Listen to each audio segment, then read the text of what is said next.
So, we find ourselves in Casino, the marketplace, and it's a rather busy afternoon.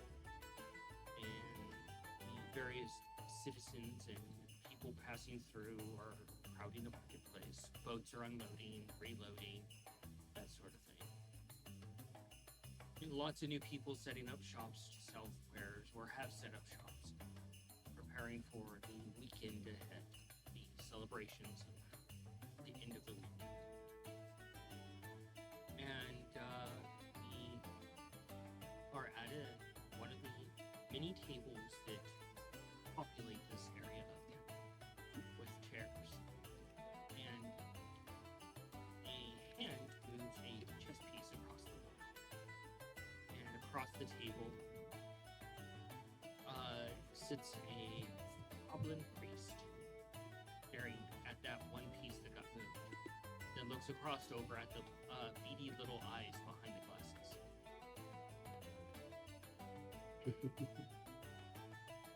And he chews on his tongue a little bit and looks at the board. And the one goblin speaks up. That means it's your turn. What moves this piece? And Holtz looks over and says, of course you do. Because you always move that piece. And Bod quickly puts his hand back on it, moves it back into place, makes it rather like concerning concentration face. Passerby kind of looks over and wonders if this little goblin is about to drop juices from the sheer concentration on its face. Concentrated concentration. And leans forward and looks over and looks at the board and bites his lip and moves a knight piece. And he looks to over to Holtz. That's correct. Move the piece.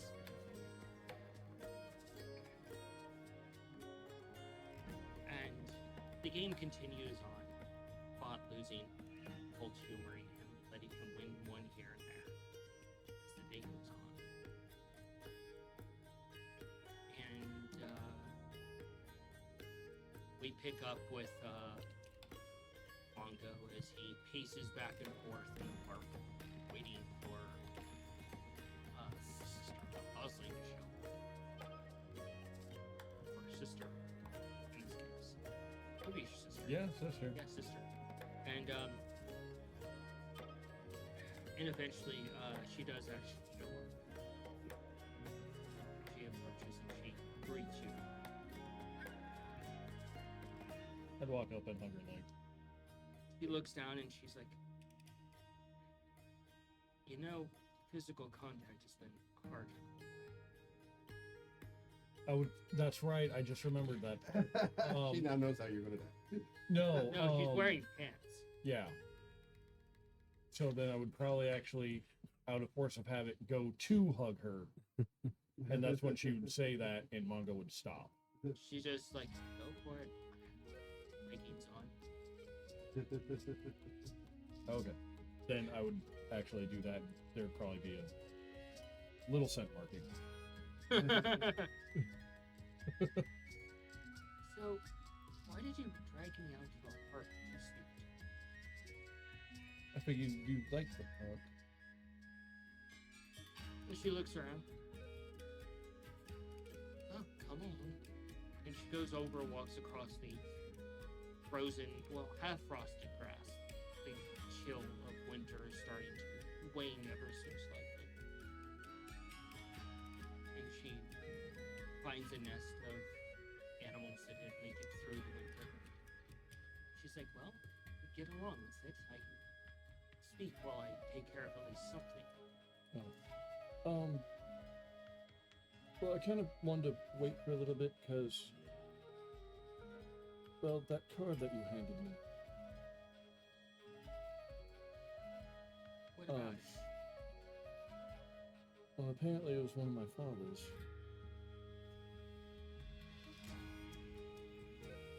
And I was just wondering,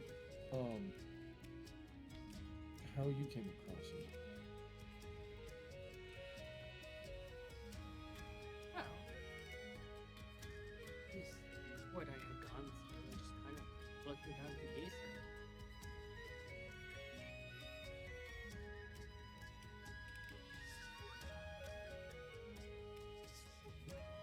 He digs a small hole in the soil and puts the dead animals within the hole and begins to bury it.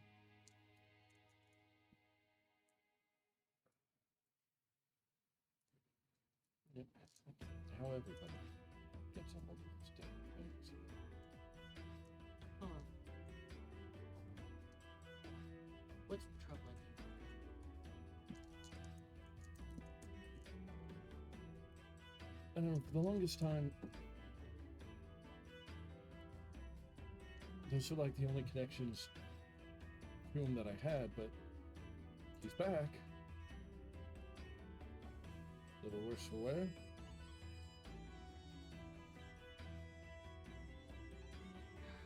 Yes.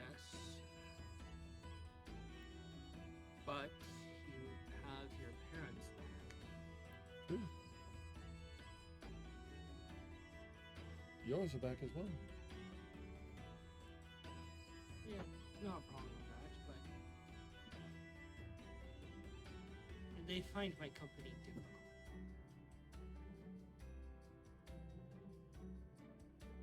Well, A lot of people lately. I was just gonna say, as far as the folks go, that's gonna be one hell of an adjustment period for all of us. We Oh. basically grew up an entire life without ever knowing a damn thing about them. They're effectively strangers to us. True. But everybody's a stranger until you get to know. True. Some then are more normal and some are stranger. Yes, and she has like it looks like a few squirrels, and she has one in her hand, and she's making it separate right for each other. And she moves her hand above it, and it starts to move a little bit. She holds it out to you, and this little baby dead squirrel is just moving a little bit in her hand. A little stranger.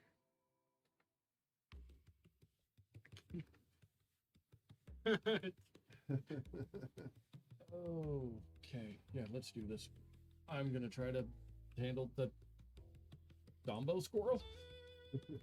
It doesn't even have fur yet. It froze to death in its nest as a Oh, baby. And she just gently locks it into your hand.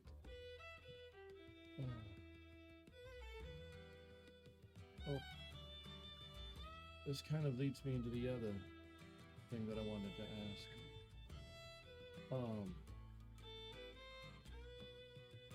I've been studying the varying schools of magic, and there's one that I've kind of been avoiding.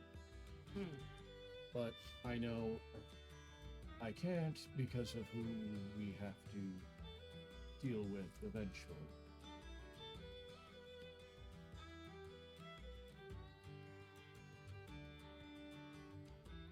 And I don't know anyone who actually knows too much about it other than you. Well, being a goddess of death kind of makes me a forefront expert of you. Even if I knew anybody else, and they'll ask you, well, other than the fact that you're family, you're also, there's that you mentioned.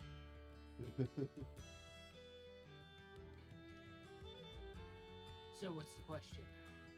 And she digs the hole and motions for you to, Put the little one in. and then she just gently buries it, putting the stone there.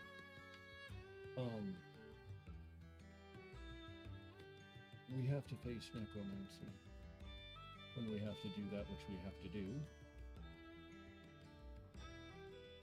And the best way to counteract it is to get to know it.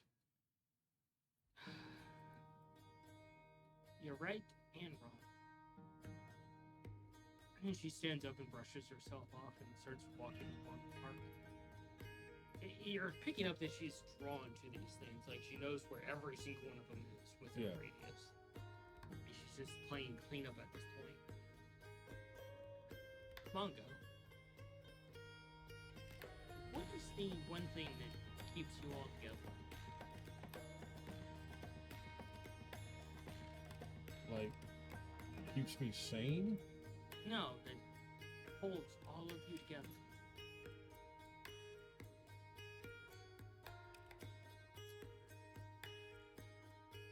Like the body parts? Or like, are we talking like the fleshy bits and the soul part? What does the soul feel, Naruto? What do you feel when you think of Cayenne? Nikolai? Perhaps even Scaver? Complicated. But, I mean, don't get me wrong. I mean, he was raised as my brother, but the fucker thinks I'm lying every goddamn time I open my mouth. There's stereotypes for a reason. Look, I'll admit, I get a little creative with the truth. But I don't lie. you're a cat. You knock things off the table because you think It's it's funny. hilarious. Have you tried it? No, Mongo, I just ease people off of buildings and watch them slap. Same premise. I do it with a salt shaker, you do it with a scumbag. Usually it's just whoever. Yeah. Oh, I might have to try that next time. Yeah, the library being set on fire by Nikolai. Which, I mean, wasn't intentional, but... Yeah, I kept doing that to others, and I kind of don't like that, so I might need to find a different way. If she kind of like, she turns you, she reaches over, puts her hand on your shoulder, and turns you away as she starts digging a hole, and she just picks up a dead cat by its tail, puts it down gently. She turned you away so you don't know what she's doing. Oh, fair enough. Figure she's turning me away for a fucking reason. So, Mongo, what is the thing that binds you all together? Shared experiences? No, think with the soul. Sorry, this is kind of a god thing. I tell you until you can't figure it out. Yes, our destinies are fairly intertwined. Or fate, or whatever you call it. Our cosmic to-do lists. Okay. And she just finishes burying it, and she had to dig a rather deep hole for this one. Look. She sets you down on the ground and sits with you. There's a direct contradictory to necromancy that each of you actually holds. Each of you holds an ace, as long as you're within each other's presence. Truancy infection. In fact, it's something that I can't handle too. Granted, I do have a loop on so, but love and hope are contradictions to necromancy and what it is. As long as you have that, you have an ace to hold against whatever you're going against the kills with.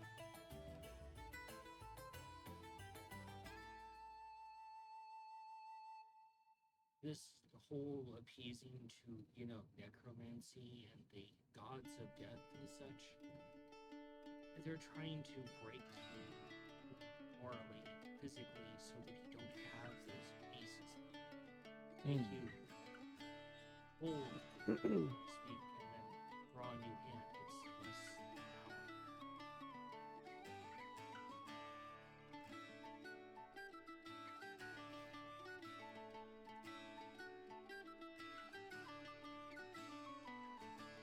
That is way deeper than I was expecting. And she's like, perhaps I should stop speaking. No.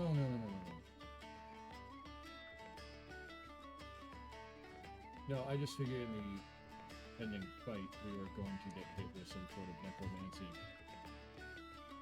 shenanigan shit and how to counteract that.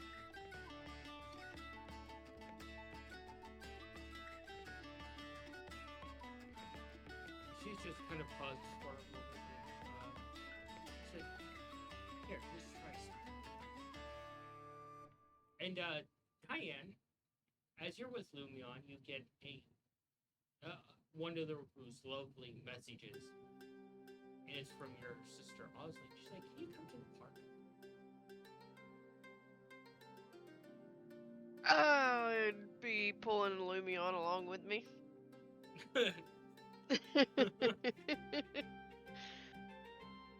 Time for a field trip. And as you wait, she sets down some snacks. They're little crackers with smoked fish on it, with some capers, a little bit of Parmesan cheese. I'll pull out whatever I have and try to make a drink. Go with it. Go for it. Roll that. First roll of the night. No. What were we doing? The drink making modifier?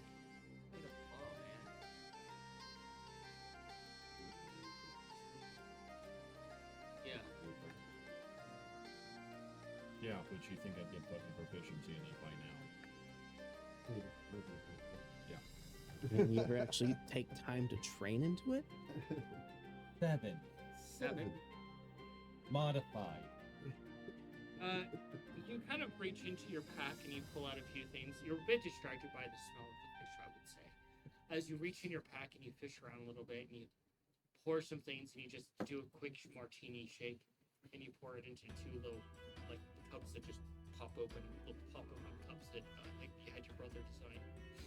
They're durable, they won't shatter, they do the job of compressing so you can just put them in. Oh, like those shot glasses we got at that one joint. Yeah. Yeah. Oh, okay, yeah. And you take a sip of it and you realize the mistake you did.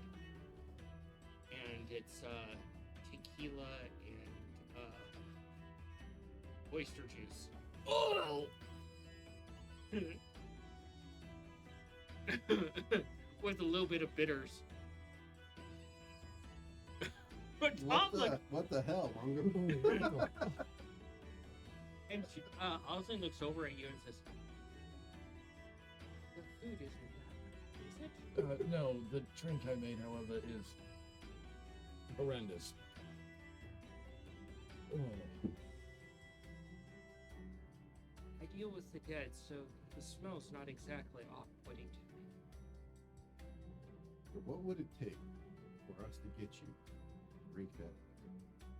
In real life? Yeah, in real life. More money than you're willing to throw at it. I fucking hate tequila. Diane, you walk up to Mongo and your sister, and you instantly get hit by the smell of that drink. I mean, it probably wouldn't be that bad, to be honest. Good. It'd be probably very similar to a Vampirito, which is tequila and clamato. And you see Osling. She reaches over and takes one of the cups, and she's like, "Here, Lumion, drink this." And he takes it, he just throws it back. No, wait. Oh, shit. I can do better. I'm sorry. And you see him just blink for a moment. He's like, "I think that's an act of war." No, it was just a mistake. Just trying to grab something else.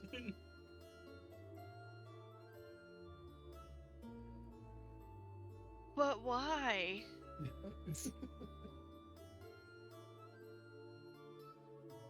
was distracted. There's fish and Yeah, it's fixed. heavy conversation. And my dice were getting even with me for not doing anything with them for almost a month. Osleen stands up and brushes herself off and walks to the side. She's like, "Come on, go. Experiment time." Okay. I need that. Okay, the smell's not that bad. Well, they're all contained, so it shouldn't be that bad. Once you take it out of its case, though, Yeah, once you crack one of those suckers, Hmm. It's gonna be pretty strong, probably. These are not fireball ones. Okay, Oh, my favorites. Oh. that's a sword. Okay. Reminds me of campfires.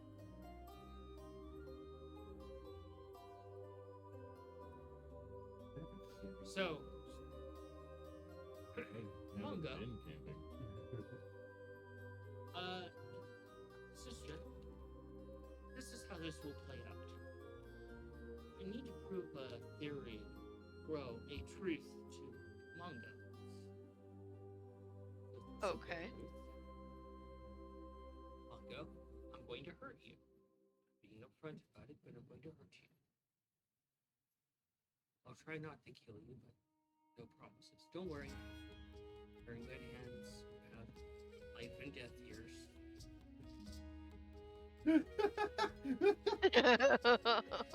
I appreciate the attempt Don't of worry. reassurance, but it's not going as well as you'd expect. This is. Look, I'm getting It's gonna better hurt. with the drinks, I promise. Just like we were speaking about metaphor and balance. And she just kind of moves her hand, and before you can move, like do anything, get out of the way or counter it, you just see like this pure like sphere of absolute darkness, like devoid of any light. It's like bent to black, shadow like spear. And it just goes right through you and sticks into the ground.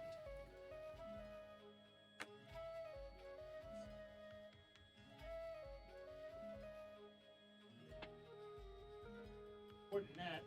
Come on, Deck. Give me dice.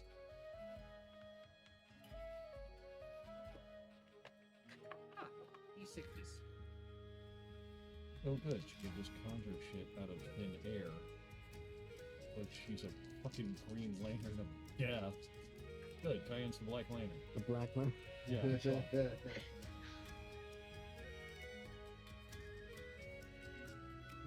You take 28 points of necrotic damage. Oh, fuck. It's like more than half you have, right? I had 53. Yeah, that's more than half. As the shadow just dissipates, did you see this Cayenne as she did that? I'm at 25, and that's necrotic, so that's my new max. And she stands there, she's like, she crosses her arms. How did that feel, Mongo? Oh! It's not a physical damage. Oh, it still fucking hurts.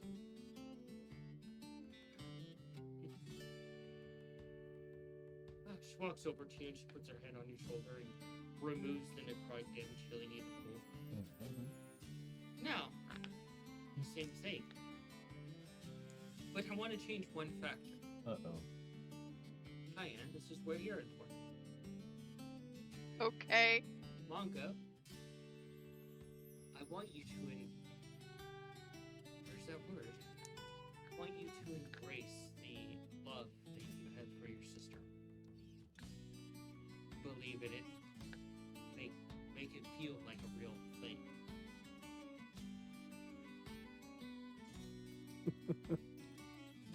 Bad. Hmm? Bad.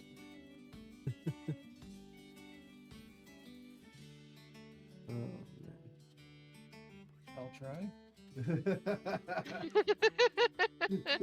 Concentrate. Focus on that. It's Oh, gonna be good. important. Fucking pessimist is. Are you focusing? Oh, Roll the concentration. oh, fuck. You can do it. Well, That say fucking again. look you just had. Who, me? I thought Yeah, you can you. do it. Yeah, I know. That's better. Was that a 1? Not quite. Alright, okay, I'll be May as fair and I'll well give be. you advantage because Cayenne is present. Watch, I'm gonna roll Perhaps the you 3. can. Watch him roll the dice, and it's just one point four. It's more. Significantly more. Wow. So that was Con, you said? Yeah. Okay. Now it's up to 17. What was it at? 4. 4? Modified. 4. I rolled a 2. Like, you can do it. I thought you can do it. You can do it or not. Perhaps you still can.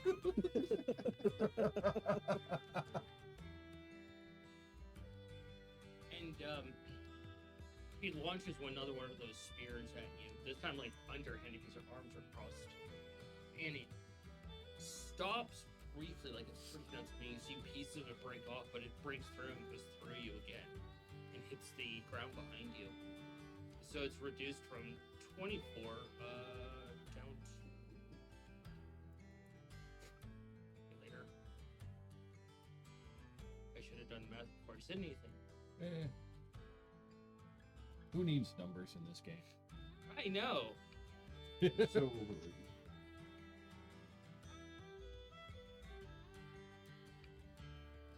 Down to 15 points. Oh, okay. So a significant impact. Yeah. 15 funny. That's actually what I rolled. Huh? No, it's just funny that I took 15 damage considering it's what I rolled. And she just walks back over to you and heals you back to normal. You see my point, right, Bongo? Definitely saw it coming twice. Well, first thing I learned, next time somebody throws an ethereal spear at me, move. I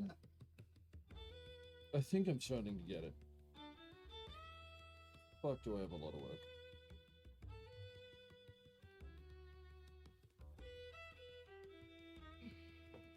Sister, how are you?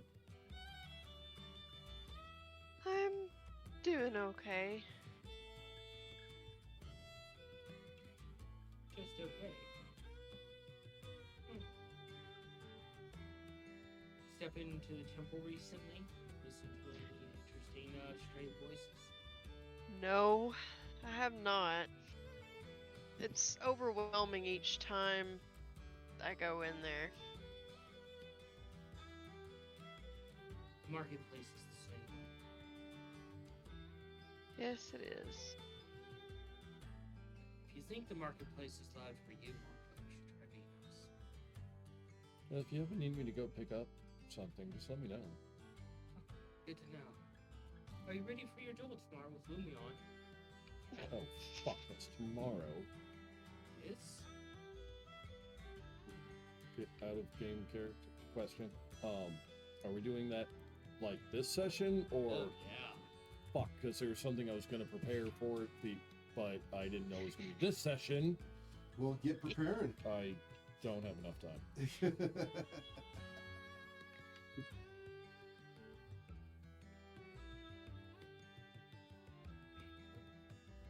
Hey, she just kind of smiles.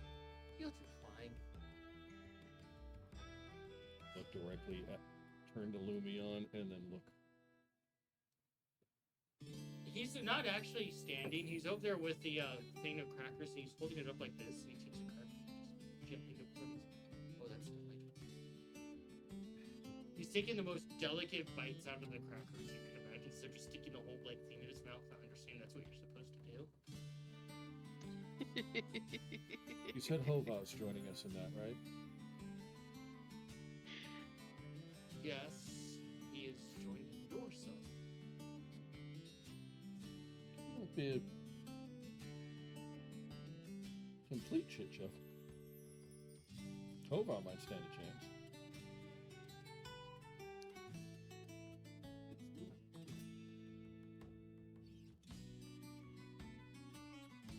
Should be interesting. What's the worst that happens, Bongo? You die? I would call that pretty bad. Well, if I do happen to get a little angry and put you in multiple pieces, I will make sure to count them Appreciated.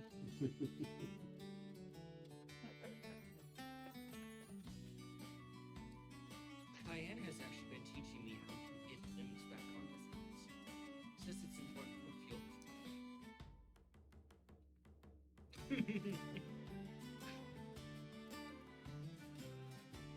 Well, to be entirely honest, the way things go, Scav will probably give you plenty of practice.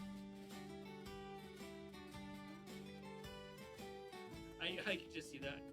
Ah, the loving married couple doesn't do basket weaving, they don't do knitting, they do field triage.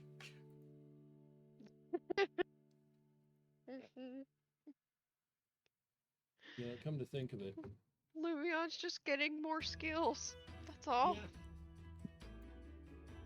Scav's honestly had enough fucking branches across his face, almost repairing limbs off, on through him.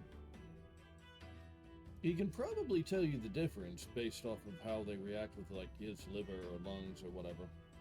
He sits down the tray and you see him pull out a small piece of parchment and you see him write something down on it. Cayenne, you would actually be able to peek at what he's writing if you would like to. I'm gonna. As you peek at it, you see Lumion's beautiful writing, but the note you see is even more hilarious than this entire conversation. Scabbard's weakness is trees.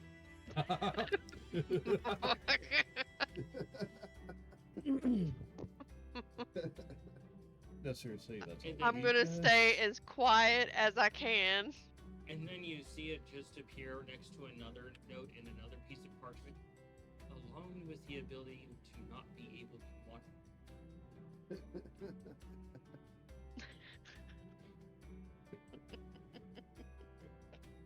You know, that'd be really interesting. A paladin that works in just talking. Basically what you do, bud.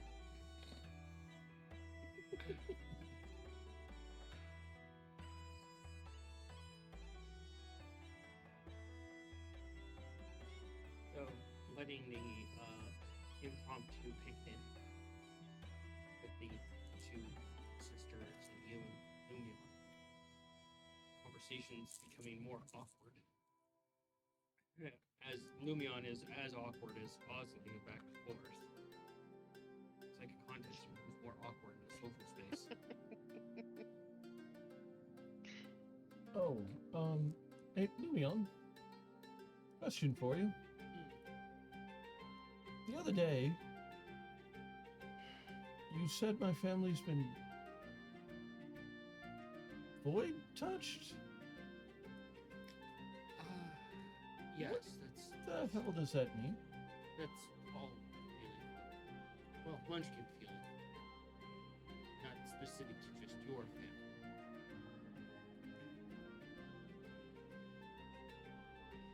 It's what gives you extra comfort to their opinions. Okay. To add it to more.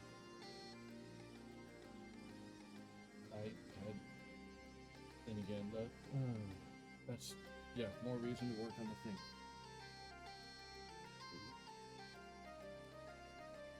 I have to watch what we're saying. We're in public. Habit that Scabbard needs to learn.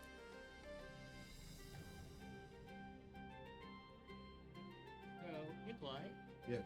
what would you be doing during this time? If I remember correctly, he was actually that day leaving off to go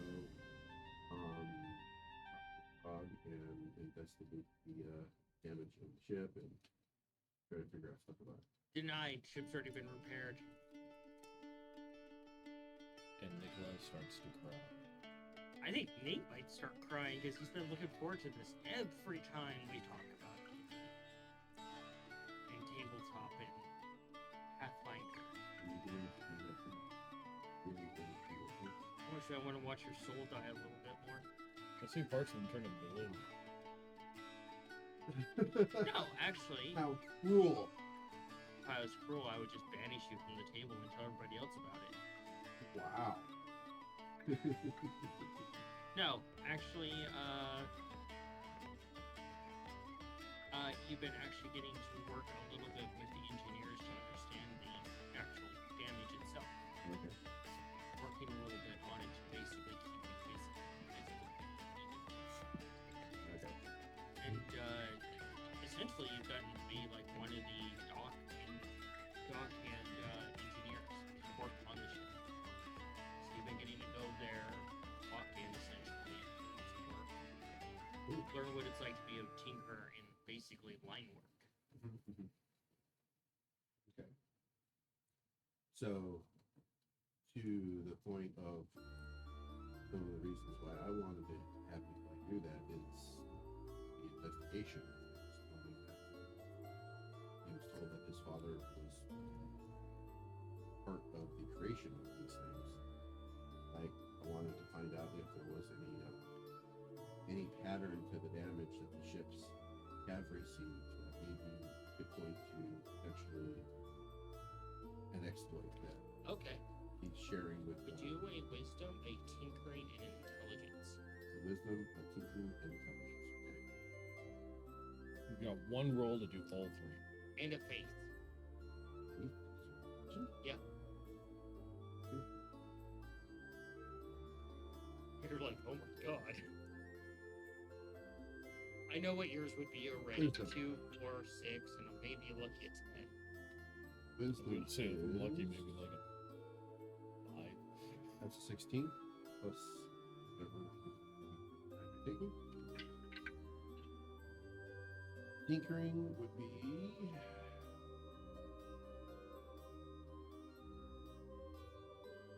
that would be a modified 20.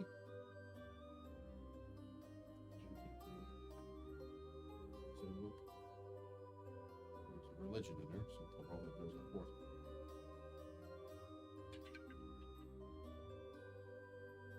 Religion, very good.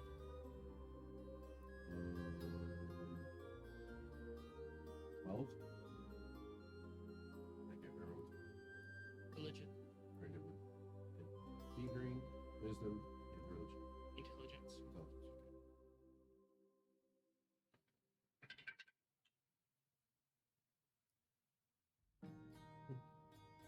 22. Allergy season's here. Yeah, no, I wish I had brought fishing to the table with me. Yeah, allergies are trying to kick my ass this year. Monsoon season does it the worst. Every time the damn seasons change. No, you know, you take some time and you work on it. You work with, you use your reliance on reaching out to various tinkering gods, essentially, to try and figure out something overall as to what could have done this. And you're just sitting there on one of the support flashings on the side of the ship. You know, like how they used to do the old building, and like in the 1920s and 30s, how they used to have like the support beams, and you see all the workers sitting on it eating sandwiches and such like that. It's basically hitting on this off the side of the ship. You're sitting on one of those, and you just kind of look up for a moment. You're eating a little like sandwich that you prepped for work for a day here, and you pause for a moment, and you've taken like a little stick out with the olive, and you just drop it for a moment as you have a eureka moment. And you see that where the support rings for the crystals are, the way that they're designed is actually a weak point, a structural weak point designed that way. Oh, so it's like deliberately outfit. Yeah, that nobody would have spotted it because it's such a beautiful piece of engineering, but they're designed to be structurally weak on the ships.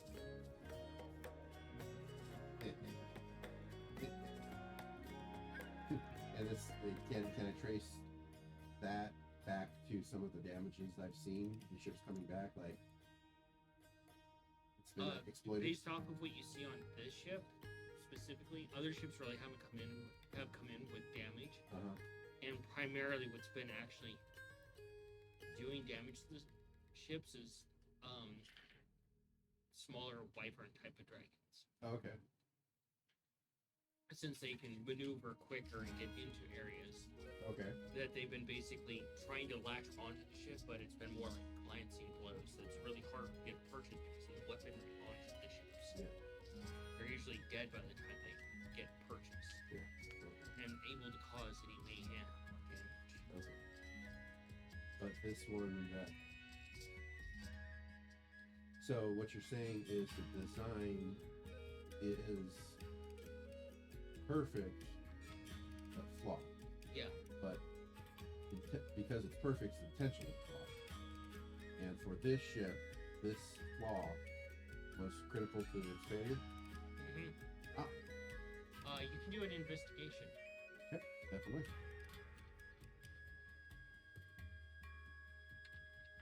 And do a wisdom on top of that.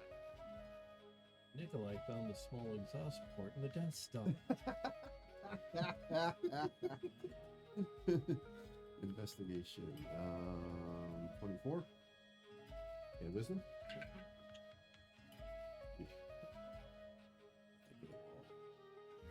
8. 8.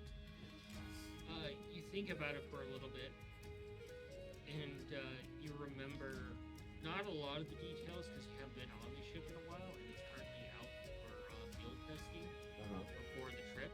The Maw does not, if you recall, you don't think the Maw actually has this weakness. It's been modified enough where it doesn't have this weakness present. And also had No. Okay. I will. Look, it's a neat eureka moment. Yeah. I will go to whoever's the foreman at the site right now. Tell them that we need to cordon off the display like This workforce turns towards you and says, "Take a number." Number 1. And they hand you they reach over and they pull one of those tags and they hand you a number.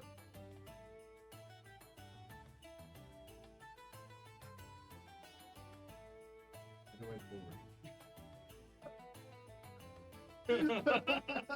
Nikolai's getting a little antsy in his boots there.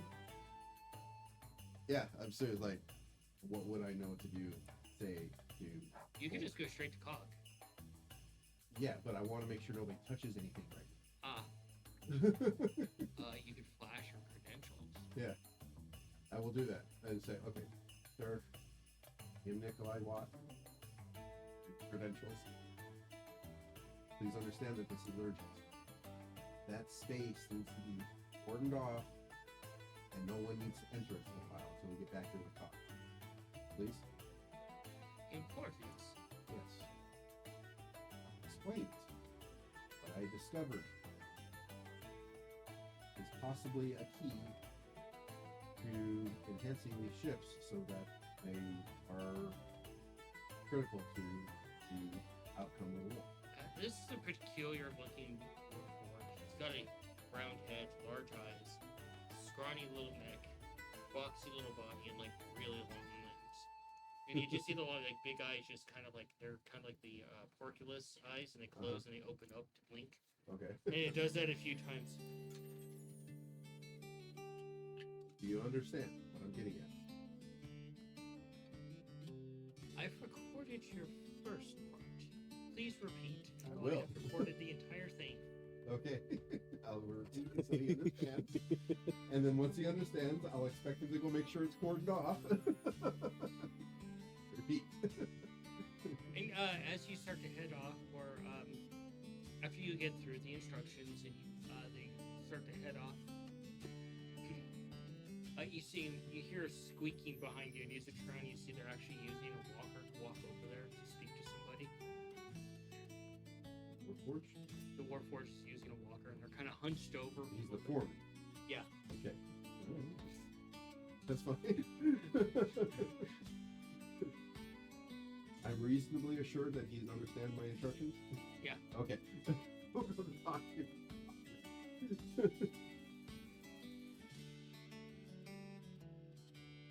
And you see a rather looking a young-looking gnome there that obviously new to this, to whatever position, and you instantly realize you've been assigned as an assistant to Cog. Oh shit. And the assistant is like, and Cog's like, what's in season right now for jellies? And they're like, and this bright-eyed, bushy-eyed, like, little gnome is like, I don't know what's in season for jellies. And Cog's like, this is need to know information for my lunch.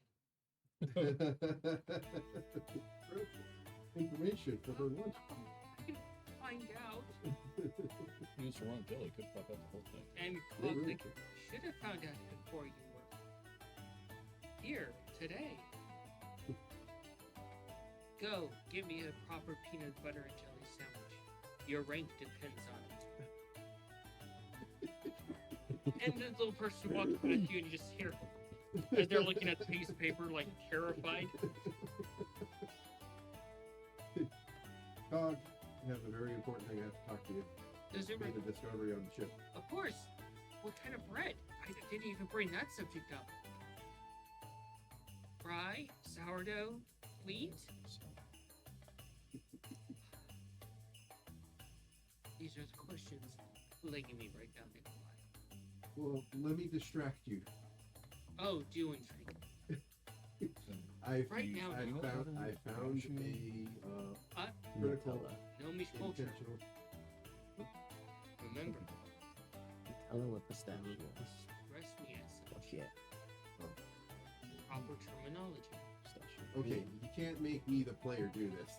Oh, yes, I can.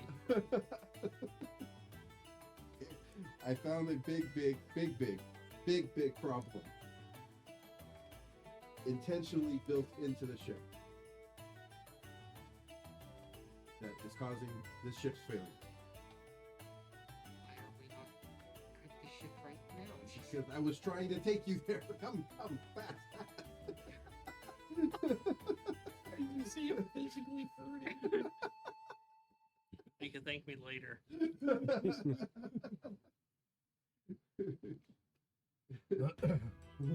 One of the reasons why I've been working on this ship with the guys is because, you know, I was told that my father had a critical part in the building of these things, and I was wondering if he may have built an intentional flaw into them, and I'm sure he did.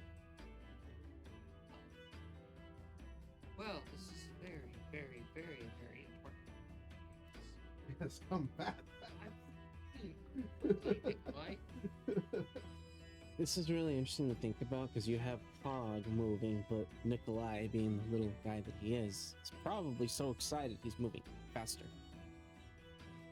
And she walks up behind you as you get to the ship and show me. Natural habitats.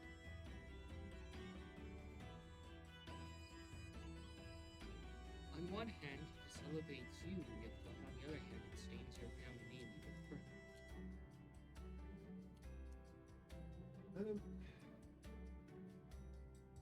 Possibly, but I'm not concerned about that. Because I am not my father. Good. Anybody claims that I am my father, we'll at least have words with him. Remember, Nikolai was given another name. Oh yeah, he was. You'll have to figure that out because I don't remember. Yeah. I'm pretty sure our lore master knows, but I put it in someplace. And you work with Cog to show her essentially what you've discovered. And she starts getting a hold of other eye-tinkering gnomes that are savants at essentially working missions. Like, I don't know that I've seen this on the mall, but I really wasn't deep in it when I was on it. I thought Maw keeps a lot of things secret, close to the chest. It's its own enclosed ecosystem, Lois.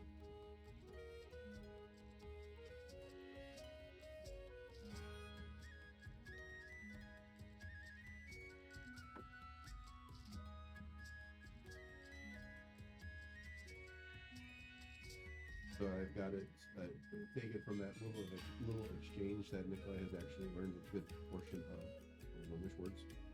Yeah, and you're able to just convene back and forth and like. Okay, so do I add that as a language now? Not yet. Okay. Gabbard, Yes. Mister, I'm having a faith issue. Yes. You sit there with Pot, and Pot looks at you. Never heard of it. Well. Apparently, this has happened to my father and another knight before. Have you tried not being an asshole?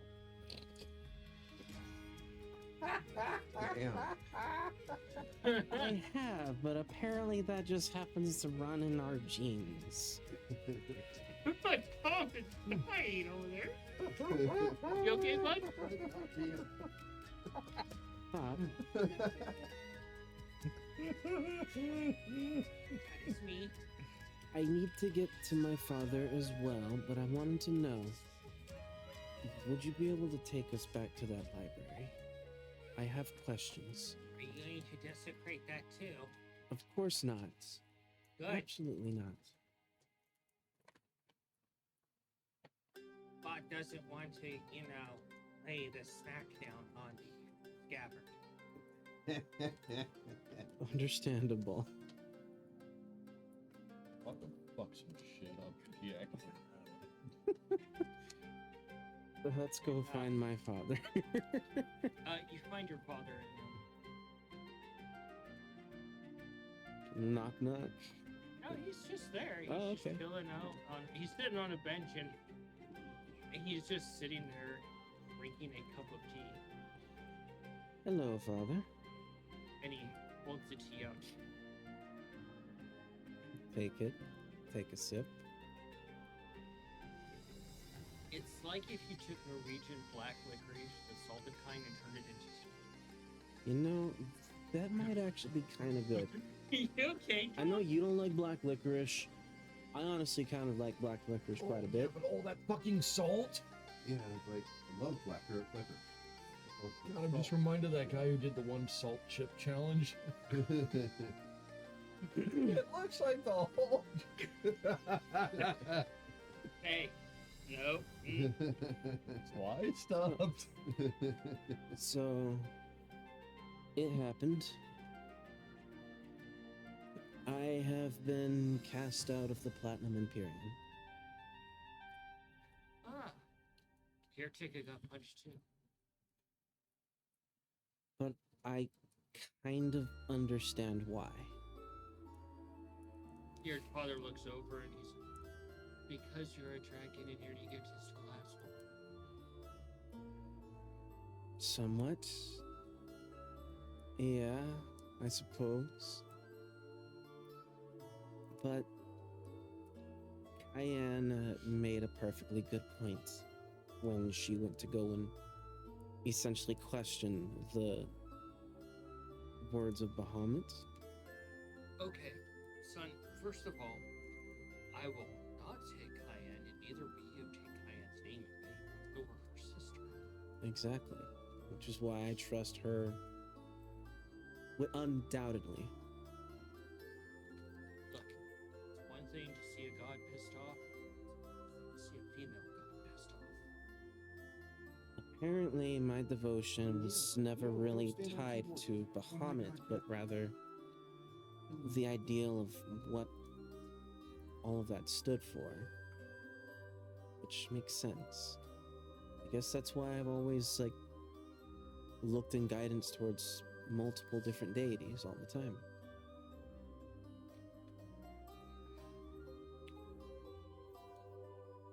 And he reaches over and he pats you on the shoulder, takes a cup of tea from you. And he pats you on the shoulder again. He's like, son, I didn't know what to expect of you being a bard and a whore to the gods. There's some place I want to show you. Bot didn't agree to these terms. Please, Fat. It might Somehow do I it got might of do that him fur some over here. good. Huh? Some of that fur just landed over. Yeah, I here. know. Cheddar sneezed the other day and it looked like an orange. Looked orange. Like, oh my god, yeah.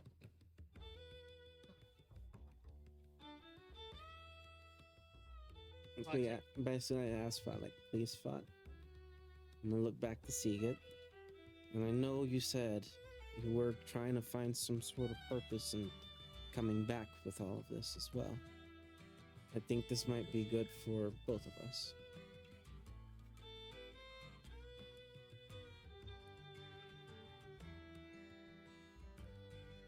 Seagate just kind of looks. He just sighs and he looks his age for a brief moment. You can see that. You're like, oh, he steams a little, so your father just look his age a little bit. He's like, no, you're not dragging me along. You go. You find your purpose. My path is not alongside yours. Your father and you need to find your own path. True. I do need to find. Actually, question. Did you and the others ever go through the vault?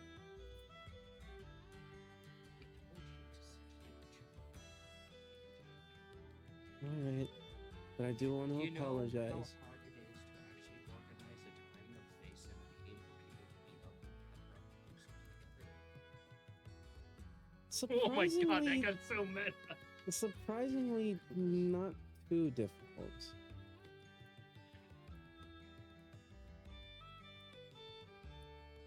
So,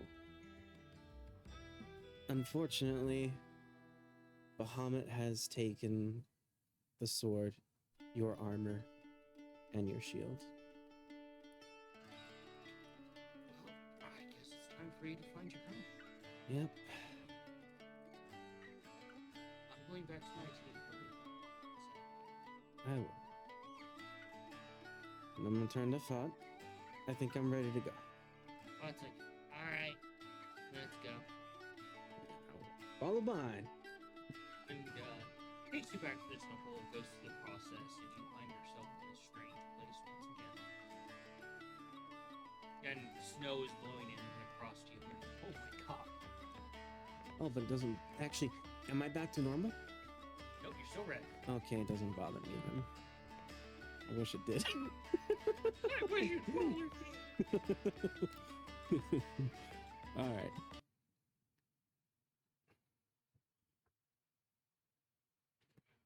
Back within the temple. I'm trying to remember her name, and I know it's not Elizabeth, but it is something similar. to it. Isabella. Isabella. Yeah. Following Fat. Takes you through the abandoned and broken main room to the library. Hello, Isabella. You should have brought snacks. I think I Liquid actually biscuits. do have the food bag with me. She likes juices. Then she will love this. Oh no, I'm scared. So, patiently awaiting, but I do call out her name. And she speaks up from the shadows and she's like, what? So soon. And you brought me a meal. Not quite. Oh, unfortunate. But I do have something that you might like. Oh, indulge me. Pull out the food bag of holding, and I'll go ahead and use the claw and cut off a good, like, sized chunk of the chicken cube. It's not liquid though. It is juicy from what we know about it. Very juicy. And flavorful, too. Oh yeah, it's like the most moist chicken ever. And I'll offer it to her. And she takes it from you gently. You don't. She doesn't come before you. She reaches over you and takes it from you. Reaching over you and oh shit, where'd she come from? Your spider sense. Ha! Didn't see that coming. Hello again, Isabella. So, I have been told that I need to learn more and find my own path. I've been cast out of the Platinum Emperor's Temple for reasons that I'm still trying to understand, but apparently my place was not at his side within the halls. I don't see how this is my problem or more need to waste energy to care. Well, this right here temple is this place that you hold and keep. I want to ask permission to study here and learn more. And of course, do what I can to help prepare it back to its former glory. It's not my place to make that judgment call. I'm a guest here as well. But, on the other hand, we can handle that, so. True, but I just didn't want to more or less impede upon your presence here. And she goes over to her drawer and she searches through it. She pulls out something that looks like a dagger, but it's a straw. She stabs the meat with it, just starts breaking it. Juice box is the chicken cute. I need to find my path again. And I think this Spot's would like, be... I got a job for you. What would that be, Fat? Takes you out to the main hall and hands you a broom. Very well. This one god always said, keep sweeping.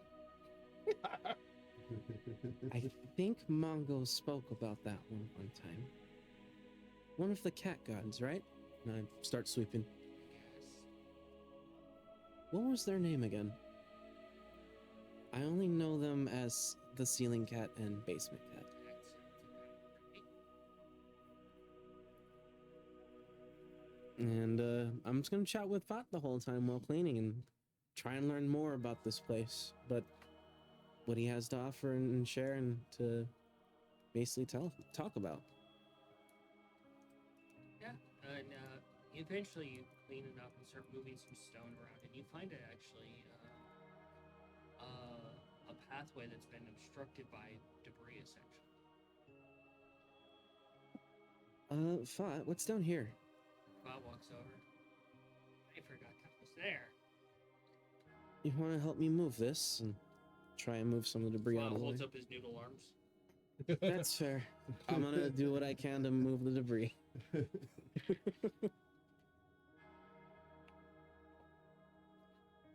And try and open the path. And roll a strength for me.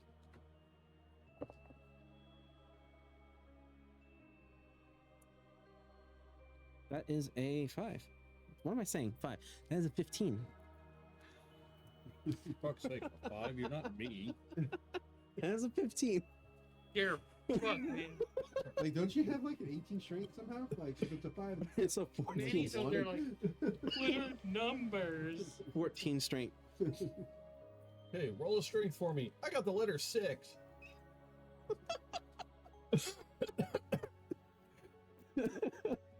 15. I looked at it and I'm like, wait, I need to add more. So,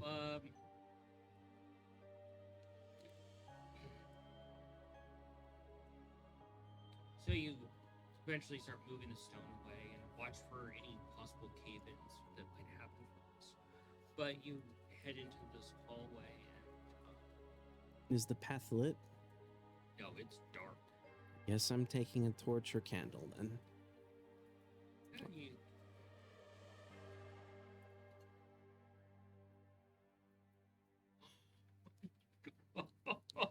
Oh, no. Oh, that is the face of salty chat. Wait, actually, I have dark vision. What am I doing?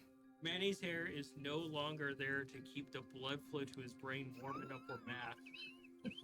God.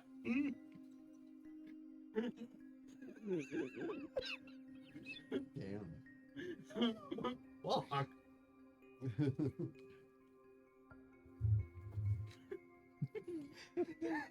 Oh shit, he's turning colors. Damn.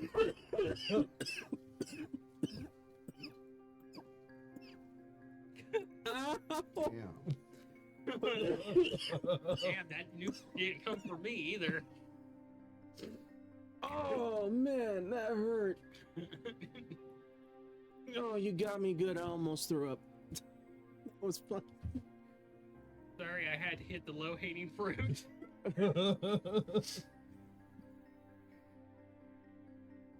Whew. I got tears. That was good. That was really good. So you take a torch for the sake of thought to be able to see. Yeah.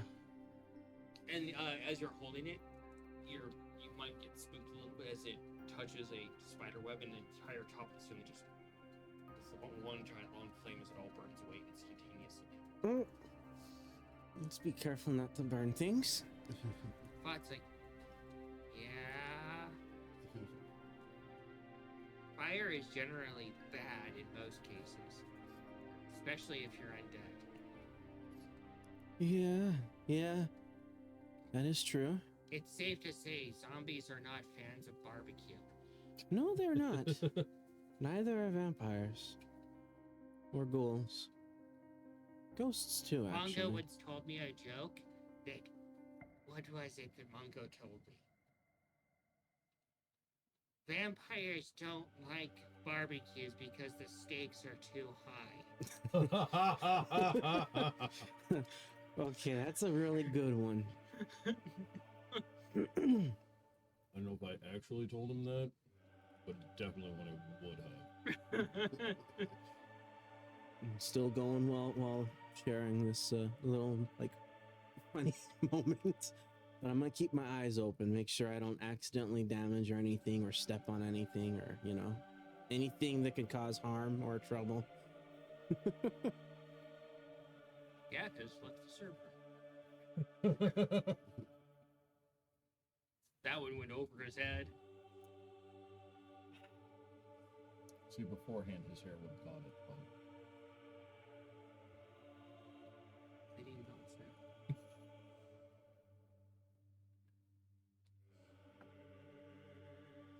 So, do an investigation.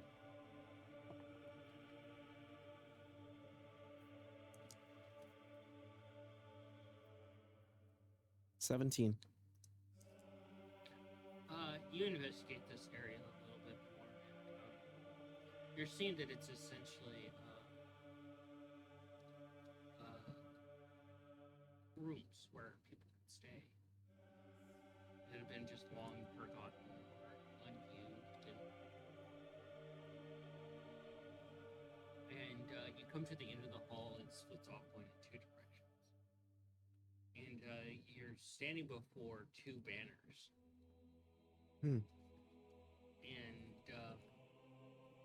as you look at it, you lean one of the banners, and resonates with you that it's a paladin oath to this place and to the service gods to maintain them. The other one, you look at it, it's a clerical one. What does the what do the two oaths say? You would have to translate them. You know what they are by instinct. But do you know this language? These are Like- oaths. Yeah, I can read them just fine. What do they say? I can't read them.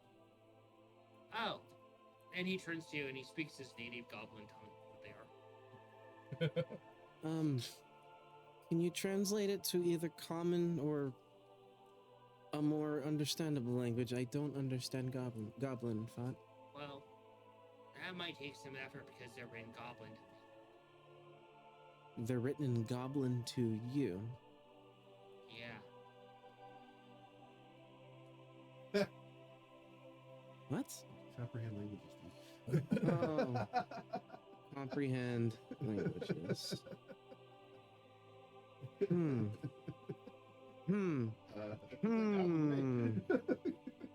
You're like, shit. Okay. Sorry if I ruined that puzzle for you there. Okay. You didn't realize that. Oh, that was probably a puzzle he was giving.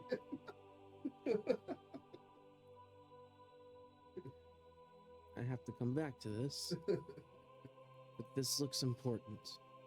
Well, it looks over.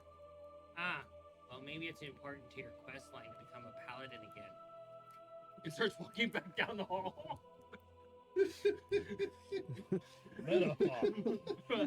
What? So it splits off into two directions. Yeah.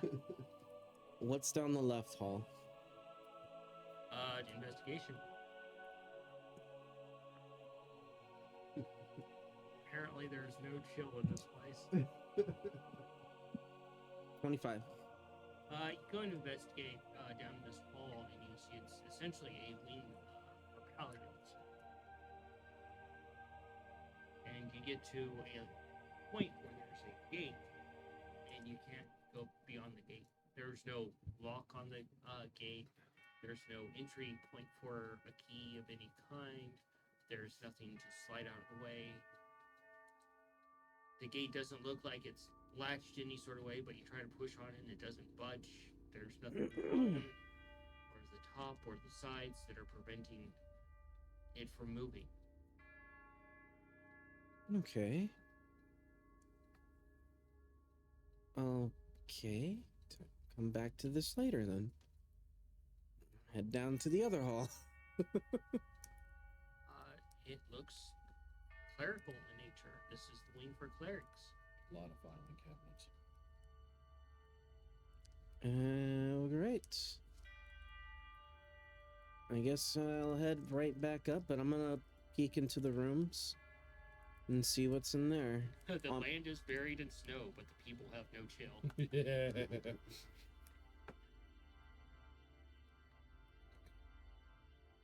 And make my way back up to meet up with Fott. So if Fott writes the name of one of the gods down wrong, does that count as a clerical error? I swear to God, lightning is going to strike you. Looks like that those at one point were dedicated wings for clerics and paladins, where they stayed here. Ah. Those two banners were some kind of oaths. I can't read them. I don't know what languages they're in. But, oh, that's what I was going to do. Can I copy them down? The symbols for the words. You could certainly try. Give it a try. What do you want me to roll?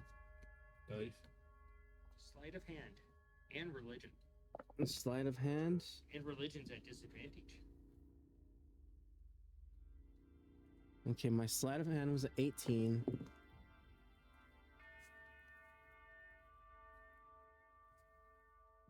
But it's at disadvantage. Yeah, no. Let's see. Do I have any charges on there? I have 1 day. That's a 1. I cannot copy that down. Okay. Probably break my pen or something. In your hand. All right. We're doing this. What you thought was stigmata is the she stabbing you. You start to try to copy the paladin one, and you're kind of leaning forward, and you smell the air, and you're like, I should probably get that checked. I smell like burning now. And you look over, and you see that you've ignited the clerical one on fire. Pat it out like very gently, carefully, and I'm putting that fire out.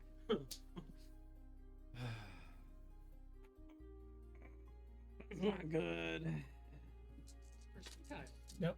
Quick question. Since you fucked up in a temple, should your brothers abandon you? They're not here, so but that would be the appropriate response. 18% of that one was lost. Shit. Helping put the fire out. Was I able to at least copy this stuff down? No, you got. I'm heading up, but I've made a terrible mistake. That's like. Oh. Bot's gonna kick you with a dick. I may have partially damaged the clerical mantra. Spot looks over at you and he walks over to you and he flicks you on the nose. And Deserved. What you made of? hey, let me finish. And he flicks you on the nose and he Doctor Stranges you, so your soul leaves your body. It's just floating there, just with zero gravity, just kind of like just floating there, running. You grab it, Okay. and your body just. Bump. What just happened? And Fod just walks down. You can't move at all. You're just floating there. At least this way you can't fuck up anything else. Yep. No, give him a chance. And you're just looking at your body laying there face down in the ground. Oh, this is the thing that's happening. Talk about out-of-body experiences. Yeah, at least you don't have to watch your own body getting fucking stabbed repeatedly. And Fod comes back and he's like, right. Is it repairable? I already fixed it. Oh, thank the gods. And thank you, Fat.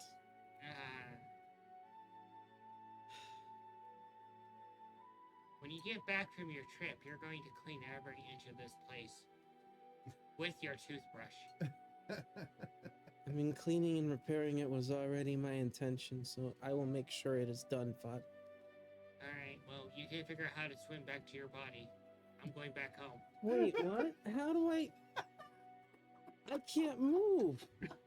I guess I'm gonna try and figure it out. Fod's like, just kidding, and he throws the screen up there, wraps around your tail, and pulls you down gently, like air. Shoves you back into your body. Should've It feels left like, him for a and it minute, feels like dude. you've been microwaved. Oh, why does everything hurt? Everything burns. What just happened? You feel like a hot pocket that was cooked just slightly too short a time. What? So, What was that? burning on the outside, ice cold in the middle. What just happened? The pot special. The special. Be gone pot. That's what I call it. Is that what you did to pen pal? Maybe. Remind me never to upset you. I'm not that powerful. I'm just fought. You are very powerful, my friend. You say so. Pod just does what Pod needs to do to make people happy. But how do I return to this place if I can't find you? Well, as an old cleric once said, you just gotta have a little bit of faith. That's fair. We should probably go and see if anything else needs to be done before we leave.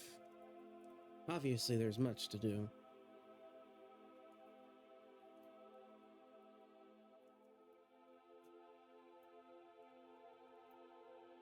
Oh, I still gotta go and speak with Mother.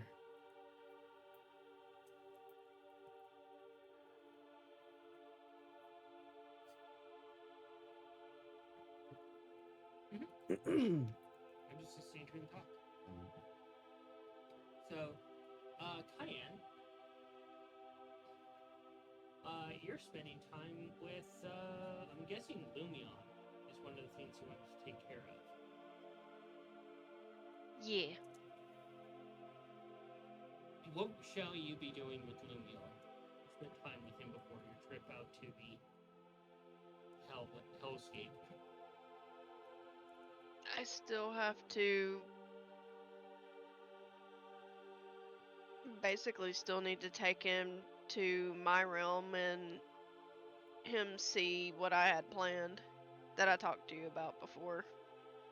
Okay. So, let's go ahead and do that. You take Lumion to your realm, and boy, does he stand out. Well, he's not a mushroom. It must be weird seeing a dark shadow just stand there in the middle of this place that's like Happy Fun Land. Happy Fun Shadows? Happy, fun, and high. We'll go with that sort of vibe.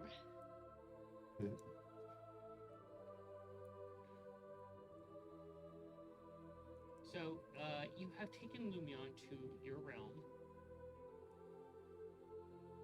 I'm watching for any mushrooms who may be showing up or any creatures that may be showing up.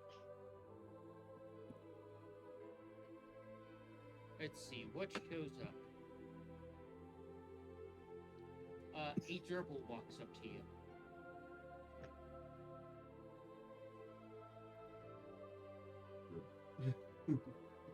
I'll reach down to give them a little pet. It leans in like a very enthusiastic cat. And you hear its brief, very simple-minded brief. The Maker has noticed me. I mean, she is literally the maker of this realm, so...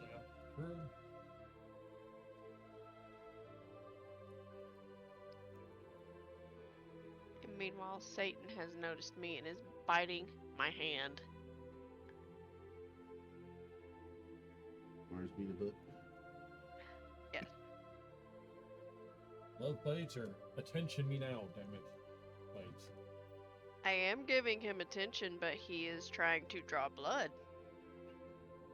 Feed me, Seymour. Yeah.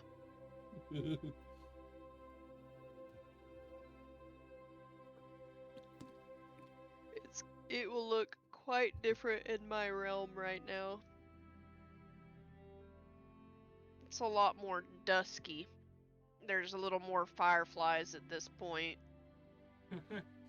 And you see Lumion, he looks over at some of the fireflies and he raises an eyebrow and he looks to you and he says, "What are those?" Those are little insects that are called fireflies. Others like to call them lightning bugs. He looks to you and tilts his head slightly. That is such a confusing statement. Do they come from the realm of air or the realm of fire? They come from the realm of Earth.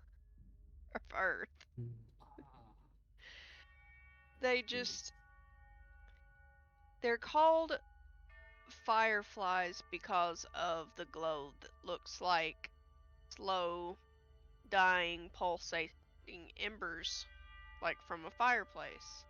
Whereas others out the corner of your eye, when there's a lot of fireflies, it looks like lightning pulsating through the sky, off in the distance. Interesting observations.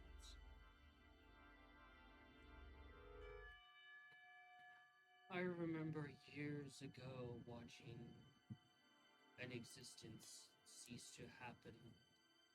It was beautiful, yet very moving and depressing.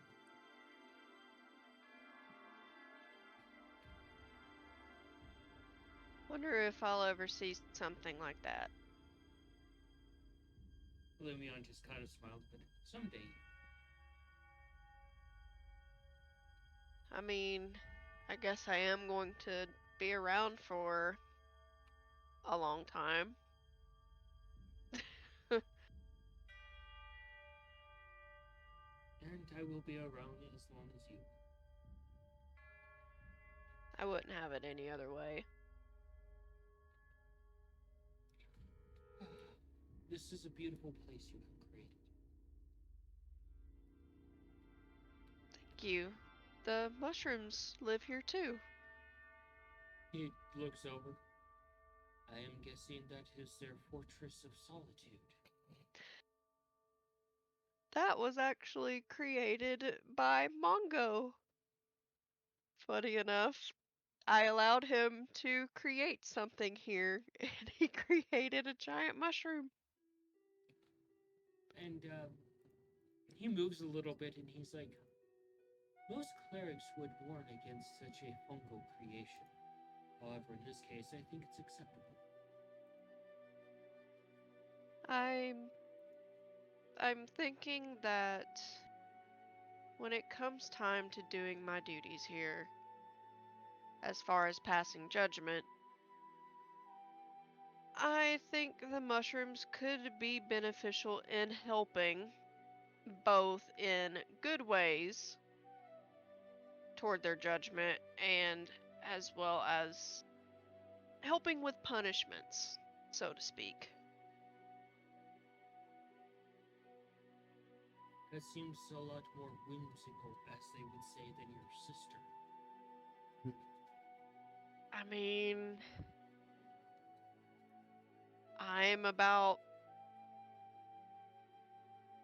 all about truth and I'm all about judgment.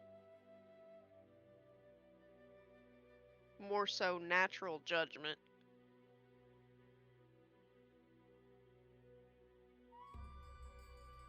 Whereas she deals more so with revenge, and she deals with death and winter. Where I guess you would consider me, I'm more along the lines of summer, or right there as a cusp in between summer and fall.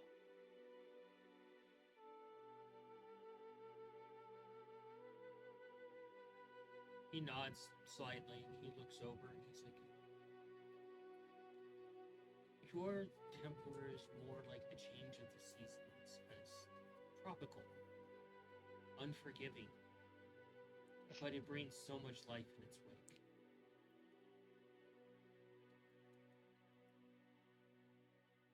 Don't say I'm like Pele, please. We're not delving into that pantheon. Actually, I amused Nate by an interesting fact. So in Hades 2, when you go against Kronos, you can't pause the game. Funny. Kronos actually taunts you for trying to pause the game while fighting Kronos. That's That's pretty good. good. Yeah, Thought that was awesome. It's like, that's totally cool. it's like that is so cheeky and amazing at the same time.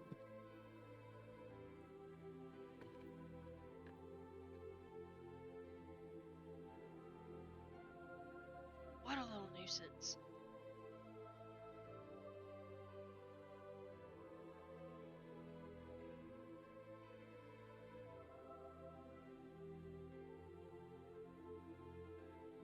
I'm gonna make sure that Lumion enjoys his time here.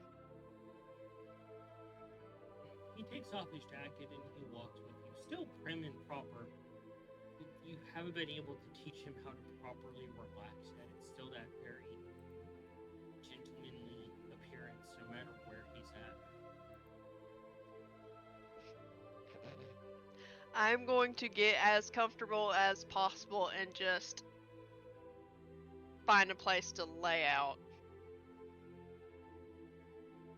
He walks over and he looks at you, flop over and lay out in some really like beautiful green grass under a tree, and he's like, how do you perform that action? You just find what feels most comfortable to you as far as how you're dressed and just find what looks the softest and just lay down.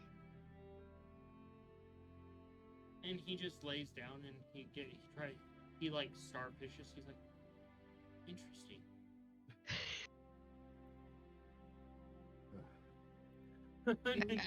Oh my god. Oh fuck yeah. Oh god. Why does this feel like fucking Buzz Lightyear from Toy Story? Lumion is very awkward in his own way. Doesn't he have horns that go back? Yeah, So like, it's kind of a little uncomfortable for yeah, I him, would but it's imagine it'd be okay. kind of uncomfortable, like let on your. That's Especially if why you get, I like, choose stuck in the dirt. places where the ground naturally forms a pillow.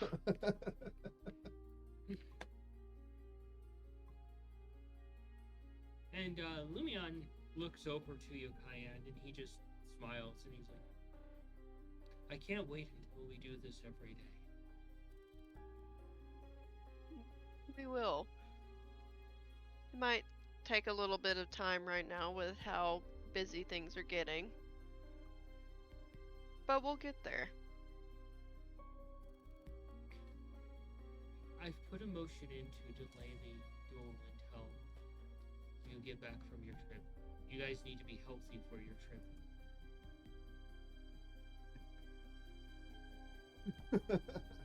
Would you like me to tell my brothers? I'm pretty sure they'll be relieved. As Holvar said, excuse the vulgar nature of it, their ass cheeks shall be unclenched and relaxed.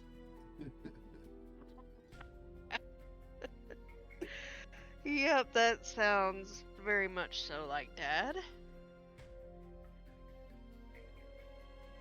Oh my god, you've been called out, Cayenne? Oh boy. Cayenne goes full Ghibli movie relaxed.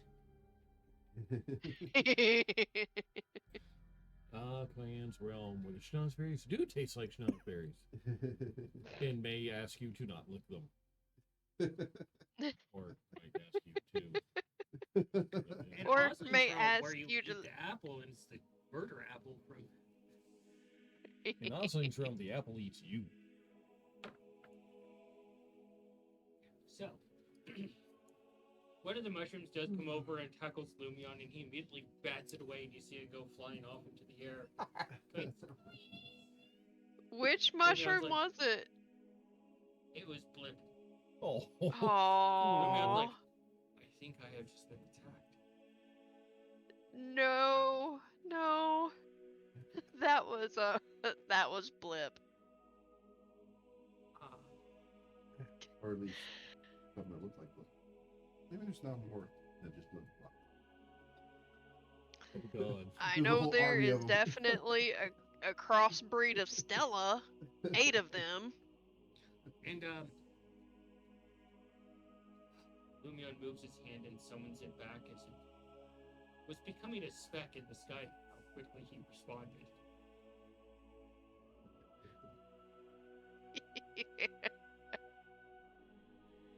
And you see this little mushroom, and he's got like a little like threaded cord around his neck and a little piece of like bark on hanging, like almost like a little necklace, and it says 12 on it. What? What? 12?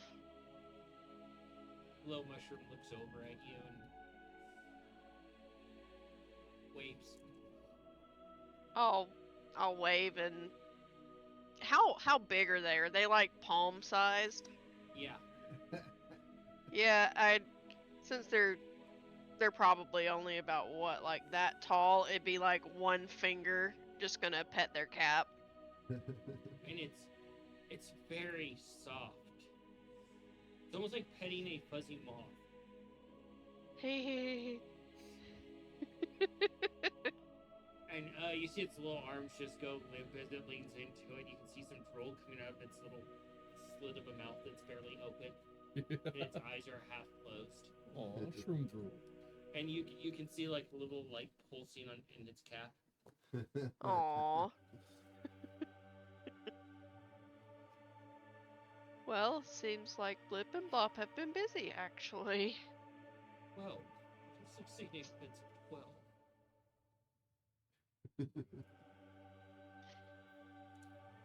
Yeah. Well, it was originally just Blip, and then Blip asexually reproduced, and then there was Blop. Perhaps they've been busy. Yeah, But I would say so. Ah, it appears they have made mushroom soup. Oh, no. There is a there was a new mushroom that showed up. I don't even want to think who they are the offspring or spawn of,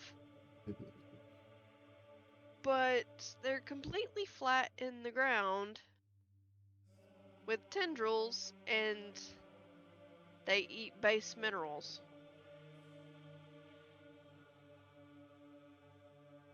Their name is Pastafar.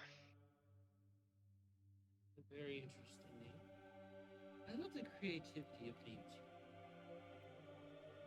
I always try to put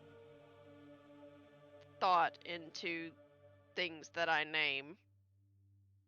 Red and blue just were more so descriptors. Red was always used as like a color associated with passion, rage, aggression, whereas blue was related with things that were calm, relaxed, very mellow. Hence how red and blue got their names. And then there's purple. Fucker. Yeah, purple is always a color that usually means mystery or mystique, and purple is a fucking mystery right now because I know they're very young. So their personality hasn't fully blossomed just yet. I am sending you a message.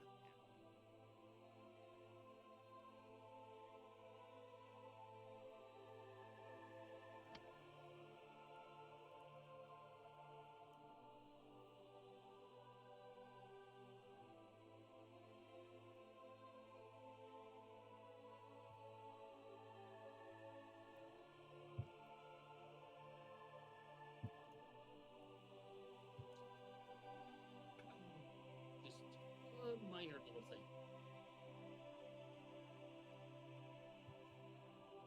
Nothing bad. Okay. And Lumion's like, and you went and got rid of it. To your mother's displeasure, because she actually liked it. She spoke Yeah. so highly of her. I guess the purple didn't really, I guess, like me all that much, even though I tried to treat them as well as I treated their parents. Purple tried to attack me. It didn't last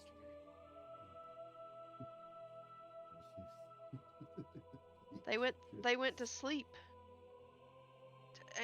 Like it was literally the only way to deal with purple, and purple always had an attitude no matter how nicely I treated them and how respectfully I treated them.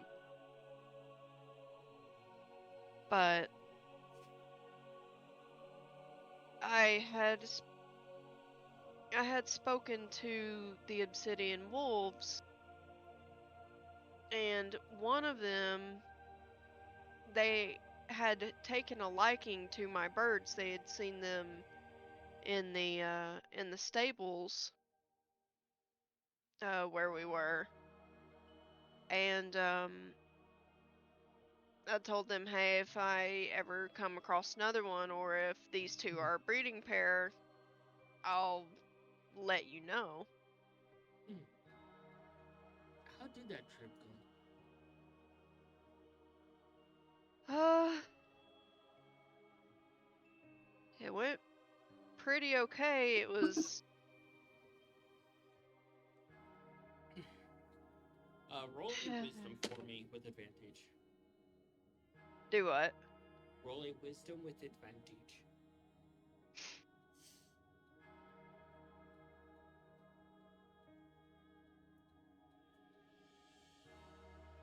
Advantage is 11. The first thing that you would remember is just how damn to the bone cold it was there. You would think that Osling was in a mood and she was taking it out on that content. The second thing that comes to your mind is the warm hospitality that the wolves did have. And as you think on it, you kind of just begin speaking on the memory of it. And the obsidian wolf looks to you and says, "Is that the creature that you offered?"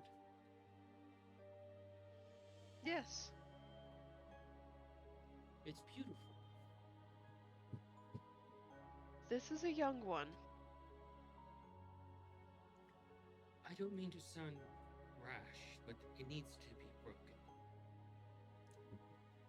I have tried my best. My mother was very disdainful of me saying farewell to Purple, but I'm at a loss of what I can do better to help this creature. We've been calling them Purple, but I'm pretty sure they would prefer a different name. And one of the obsidian wolves smacks your hand as you're looking at a few of their potions. Love that thing. Apparently. I was just looking the wolves slightly off. I'm sorry. They just give you this stern look, and their fur tingles a little bit as it hits it. All right, hands in pockets. Which one? That one. They take it down and set it in front of you. And still in pockets. We'll find out which one it is. It is doing a bit Arcana. And the obsidian wolf looks to you. I can do it. Yes, Maybe. last time I rolled a 2. Like, Maybe. a bargain was made between us in exchange that you would give me this one named Purple, and I Gotta be have assertive something to sometimes. give to you.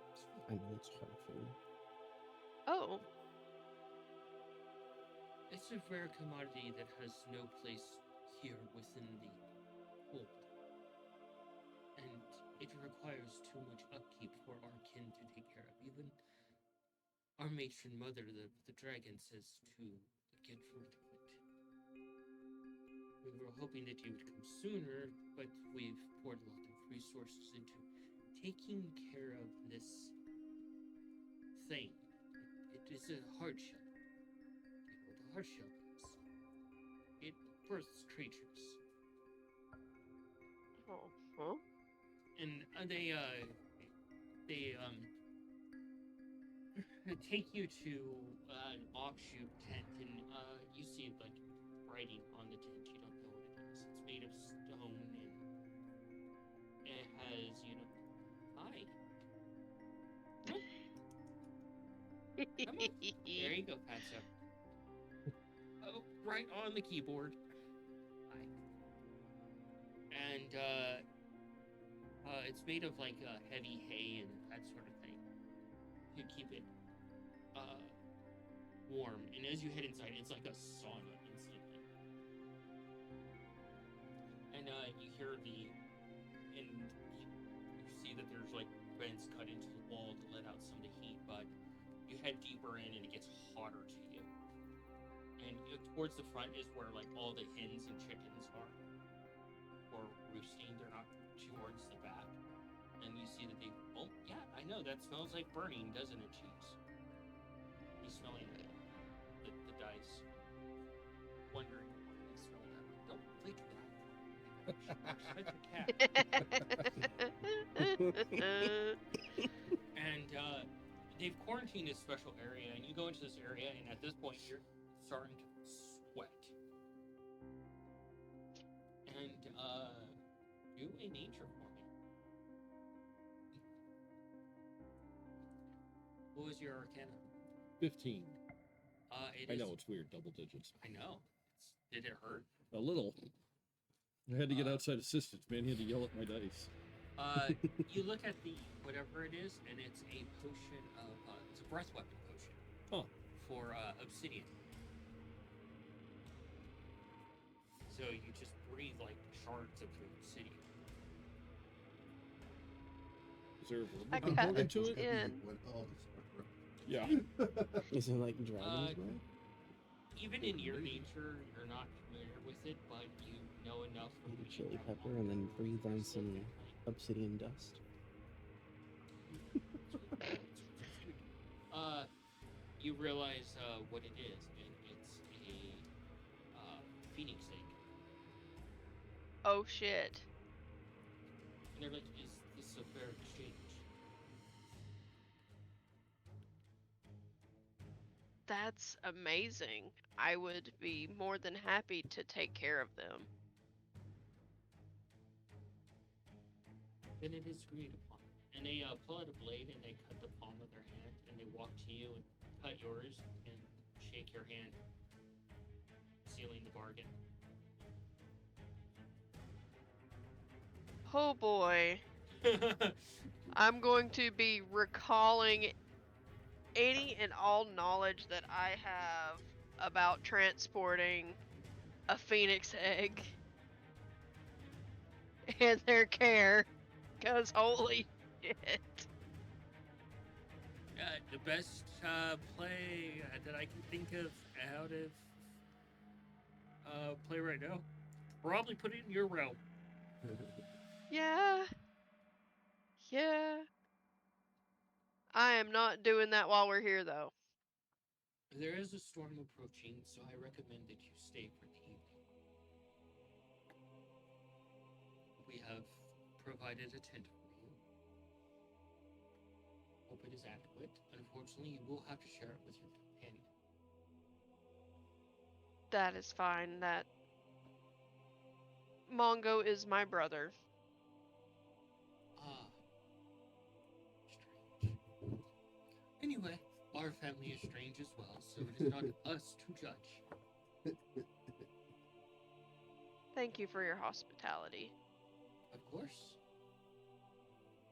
And they guide you back out. They let you know that dinner will be served with it.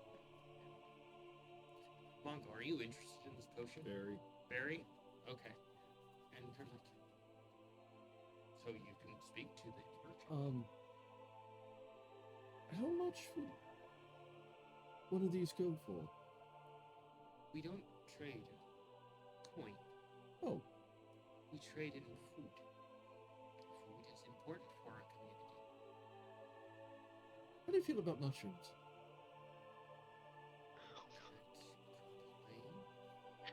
They're a strange food, but they do make things that can be maintained through the winter. What about a really fucking big one?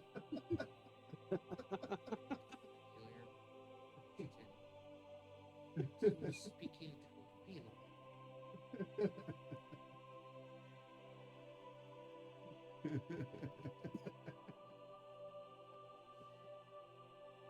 And Cayenne, you walk in as you hear him say a really big fucking mushroom. It is a fun spell. Fucking know it. Well, you did give my mushrooms a home, so it is a very useful spell.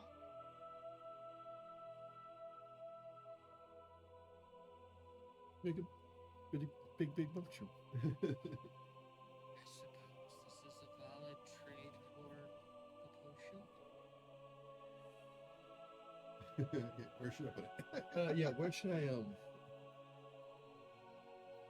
try to put it? They motion for outside, and you walk outside, and that cold hits you instantly. On the bright side, that mushroom will be very well preserved. And Freeze-dried mushroom. they walk you a little bit outside of the camp that you're at. It's on the outskirts of the town itself, kind of like a forward camp. And a few shards of obsidian float by in the snow. You're like, Jesus Christ. Bringing back memories? A little bit. A little bit of terror? A little bit. Watching where I step. Oh, good. It's all fucking covered in snow, too. Yeah. And the snow's almost up to your waist. Oh, great.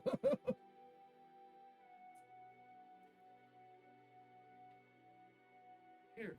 It's a valid spot. Make sure there's like enough room based off the couple that I've made so far.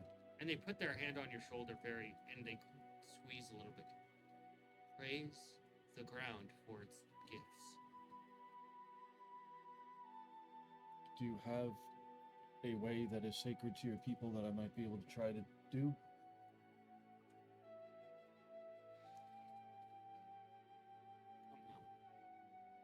And they walk to the spot where you want to do this, and they motion for you to get on your knees in the snow after clearing it away, revealing the rock hard ground.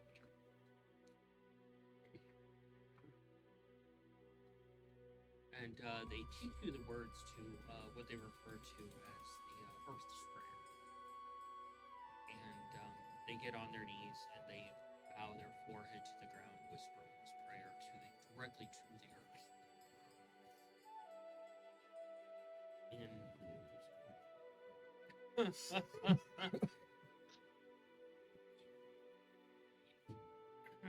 So, Cayenne, you watch as Wongo goes through this process. And it is very cold on your forehead. Like, freezing. And they even see the touch of the cold as kind of a gift from the earth itself. It's sharing essentially its pain of the cold. Its warmth is suppressed, and you're providing warmth back to it as a gift. And as you conclude this, they step off to the side to allow you to do what you will do. Cayenne, you being who you are, you could do a survival to recognize this. Or That's a religion. 24. Yeah. Okay. You instantly understand what they're doing.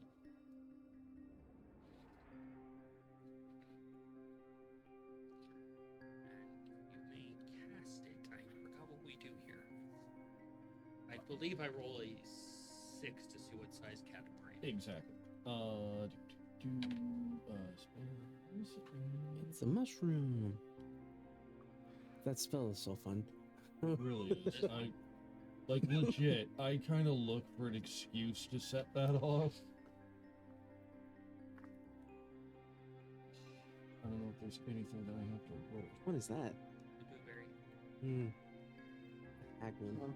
Like, yes, home with the way she does magic, we can always be creative and stuff. Favorite. Favorite. One of these days, I kind of want to try it with a different thing, like a carrot or potato or something. See if Like, it only works on shrooms or. Fine. I just don't remember if I need to roll anything. I don't think you do. Let me check real quick. I think I would think of if you wanted to try to actually make a giant one instead of end up with a small one. You don't have to get it. Magic. No, I don't think so. So I rolled a 2 on the size category, so it just boom, just a little mushroom, like about that tall. And they look over to you, Cayenne. I'm sorry, it's kind of cold out here. There's a lot of people watching. It's. You can roll a performance to try and play it off. How many times can you cast that? I'm trying to do stupid shit. That's when I fucking roll high. What the fuck is my... Modified 20. Build your character around Yeah. doing stupid shit. Did with Mark 3! And you did. And Mark 3 did great. So yeah, play it off. Am it up, bud. Do what No, you do. it's just kind of cold, and then doing the thing, I'm kind of out of my element. Usually I'm, you know, a bit more cozy. It's, look, this happens to every wizard every now and again. It's really kind of common. It's Performance anxiety, huh? They look over at you and they're like, I'll accept this drink. I was gonna say, I'm pretty sure I could do better. Sheep nose, it made a really big one. Like, bigger than My your small house. Friend, I believe everything is large to me. No, it was even big to her. And they go and they gently remove the mushroom from the soil, and they look over to you. This one of short nature tells tall tales. At least he gets it. Your gift is accepted. You may collect your purchase. Can I try again? Use your spell slots for the day. Oh, yeah, why Making not? giant mushrooms. Don't see why not. Okay, did I throw that one or did I just kind of put it down? You at this point, you probably throw them just to be safe. Yeah, because I know all the other two that I made that were fucking huge. I threw. This one, if I just kind of put it down. So I'm Sounds like thinking. dirt. You throw it now. It needs space to grow. Maybe? Go for it. Fuck it. You know what? I'm going all in on this one. I am going to catapult this one. Prestidigitate the table. Make sure nobody's looking. It lands in the snow and it just pops up, and it's only size category 3. At least bigger than the other one. Yeah. Gotten what? Medium large now? And Fucking cold out. It's a tiny, small, medium, maybe even like 5-6 foot tall. If it's medium so size. you point it out to them. See, it's a little bigger. They go and gently remove it and hand it to you.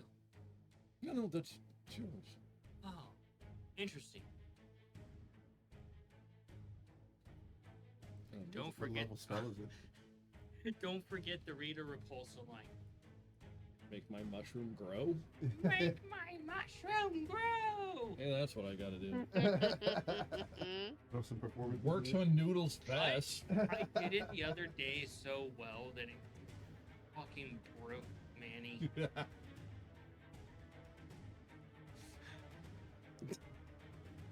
Now you're remembering, aren't you? Kill me with laughter again. Yes. So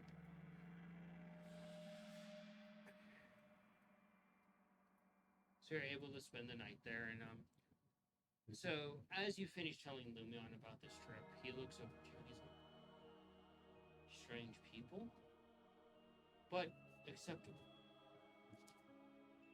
And she's like, so Mongo, you can add let me see how many you got. 2 vials of the nullified goo, Oh, nice. plus that potion. Yeah, that's what- One of the whole reasons why we went back there was, so that way I could get some of the anti-magic rule. Oh, that's right. Oh, Yeah, Yeah, from the plant. and that's how you got rid of. Yes. So, moving a little bit forward. You guys are gathered together as you kind of requested a night alone, just you 4. Scabbard, you've gotten your new oath to this location after some effort. Oh, what was it? Can actually send I it will to me send it to whenever you. you can. Mongo, you've gotten things prepared to go, and you've gotten the supplies from Kippa to get order to go. You've actually helped with the artificers that work on ships specifically to help mend the issue. So we're finding it under a ship almost. Yeah. Crap. Ryan, you're able to have a very peaceful dinner with Lumion before this trip. And I was Enjoy- able to get the eggy. Yep. You have the egg safely in your realm, trying to figure out. And pretty sure you told Mongo what it was, but you haven't told the rest of the group what you've got yet. And Mongo probably lost his shit. I actually would have held off so I could show Mongo and I believe Noodle. Yeah. So I kind of you're- want it to be a special thing. Okay, yeah, can most definitely be a special thing. You guys find yourself around the table that's lit by candles, kind of a final meal before you guys set out to the trial and what awaits you there. So, you take the table and talk amongst yourselves. You guys haven't really ran into each other much in the last few days. Apparently, we're going to a very hot. Yeah. You, Scav, probably pretty good at with the armor that you got. That and I seem to be a little more sustainable with heat with this weird new form. I have no idea how long this will last. If you want it gone, I may have an idea. That What would that be?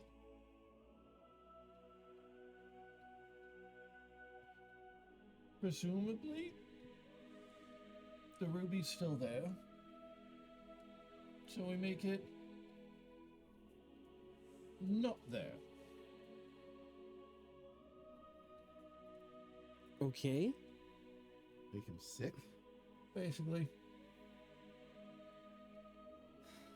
I don't know how. You might. Yeah, you guys hear this, and you're scheduled to leave tomorrow. It's Not now wouldn't be the time, but it could work. Well, I mean, how long is it going to take us to get there? You know, Well, we're not taking the mall, as far as I'm aware. we're taking the moth to the The endless trial. endless trial, and then we drop it there. How long would that take? Oh, it's going to take a while, but you're traveling by air until you get within range, and then you're going by water. Maybe it'll work while on board That's ship. something to think about. I mean, does it really matter? I can't do some things in this form. What do you mean? I'll get the goggles, see if the shadows progress any. The bad influence. What things can't you do? Scav looks like fully Scav. Like he's got his mojo back. Oh, so that thing that was hovering over him's gone? Yeah. Oh. Well, some good news. The bad tentacle things that were I'm sorry, what? What? the influence from the your former boss's ex. Care to elaborate? Because this is the first I'm hearing about this. No, it's not. Mongo's already told Scout when he first turned red. Tina's influence. You did tell him Yeah. about that in the first. I do remember that. And I didn't know it was getting worse though. You never. this meal, you think But that no, it I was only just told like you about it. providing, It's gone now. do an investigation. It has gotten worse. It's actually gotten better. 17? As you're nibbling on the food, it might make you smile. I don't know, but you realize that this meal before your trip has covertly been made by Feisty. Oh, That she's provided a meal, a very hearty, wonderful meal for you guys before you left. nice. We'll have to thank Feisty. Oh, she made those. all Yeah, this? yeah. Oh. Her influences in this dish. Mm. So, Okay. What is everybody else thinking about how to deal with the heat? Well, I can I know provide Kip had water got a to few an things extent. close. Well, yeah, actually, as far as I understand, it'll just be I don't remember everything that Kip was saying. You're getting some potions of fire resist for when you get into the realm of fire. Essentially, your travel across there, you'll have a guide, but water is basically provided to you because it's being paid for. I will. Travels. Oh, good. Caravans being provided to get across the desert. I will say this armor, it is very limited in its ability. It does require actually water for it to use as well. Otherwise, eventually it will just break. It must be moistened, essentially. Right, keep your armor well lubed. More or less. well, how do you do it? Just like pivot? Like some sort of port, you gotta like. Well, let's put it this way. Hot water will cause it to degrade over time, and eventually it will break. In order to prevent that from happening, it must be submerged in a lake or an ocean. Oh, Where we're going, I'm pretty sure there's not a whole lot of that. no? So that does lead to the question. Cayenne, I don't What? suppose there happens to be some sort of body of water within your divine realm? Wow, that is actually clever. Holy shit, I did that hurt, mean- buddy? I mean, there is. I am legitimately shocked you came up with that. You should know you almost landed in it. Right. I don't know. Keeping If- memories isn't his strong suit. Not Mongo. Look, I don't know if it would be like a lake or not. I'm small, so all bodies of water are pretty large to me. One way to find out. But that may be our lifeline, is being able to get this armor charged within that realm. But I don't know if it will work or not. Does it help the rest of us, or is it just you? Oh, it would definitely help everybody. The armor itself is what will provide us the water necessary. Huh? It allows me to create water for the group. Well, Oh, so it's enchanted with the create water spell. which technically we're not. Protects from hot weather. Cayenne, you're having something delicious as you listen to the idle ramblings of Scafford. It's a cornbread biscuit with bits of pickled jalapenos, brisket, and cheddar cheese in it. Yes. Okay. It can't create a whole lot of water though. It's the salad cheese, how good that is. Can you imagine how good it would be if you had like smoked brisket with gravy and jalapenos? Yeah, that'd be amazing. There is one other important note, however. If that method doesn't work, this armor will probably only last us like 8 days and then it will shatter. You think us? How does it last us armor? It is, but it allows me to create water for us to drink. That It's is being provided benefit. by us, not just Which- your armor. correct. And It's we're not supposed to do that, but they know that's what we're true. Cayenne, you would know that you could just pop into your divine realm, cool off a little bit, get a drink of water, and just pop back. Yeah. We happen to camp in the desert. We're like, we just swing by the Winchester, grab a pint, wait for it all to blow over. You know, of all ideas, it's not the worst. What? Of all ideas, it ain't the worst. I fucking love that.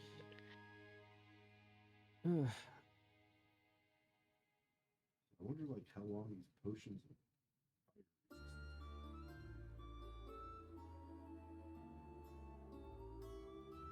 Can't imagine that we're just going to be able to hop into the realm of fire and then like go to the place that we need to and take care of everything we need to do within an hour. I need to Probably be able to. put in some work. Huh? I'd probably that information probably would be provided when we got the potions. If Yeah. not, I'd probably be able to look at it and find out. Yep. But Kippa is no slouch, so I'm pretty sure Yeah. she has something to allow easy egress, or at least doable egress through. We could be there for months. Scabbard, do a wisdom for me. Wisdom.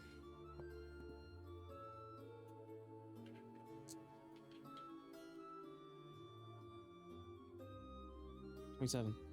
27. There's something that you actually caught that was interesting. You don't know the full details of it, but it did. Actually, sorry, 20.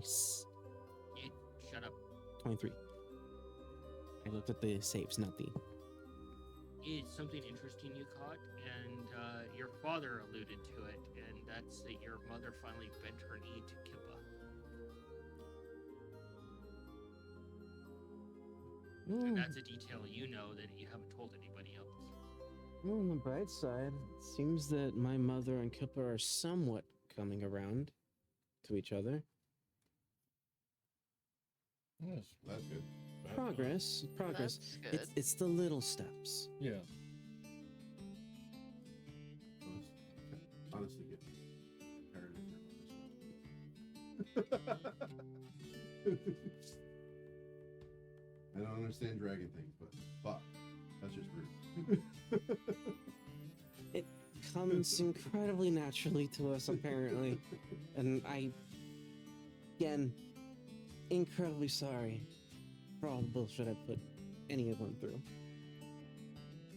I'm fairly certain at some point in time, all of our parents have caused the others a considerable amount of bullshit. Pongo. What you've been nibbling on is a smoked teriyaki honey brown sugar salmon. I'm not gonna lie, that legit Oh, sounds shit. fucking good. As And somebody just moved the table. someone who loves seafood, yes, please. That's not. And Yeah, I'm not big on seafood, but I kind of like salmon, and that sounds pretty fucking good. can't even eat seafood, and that sounds good.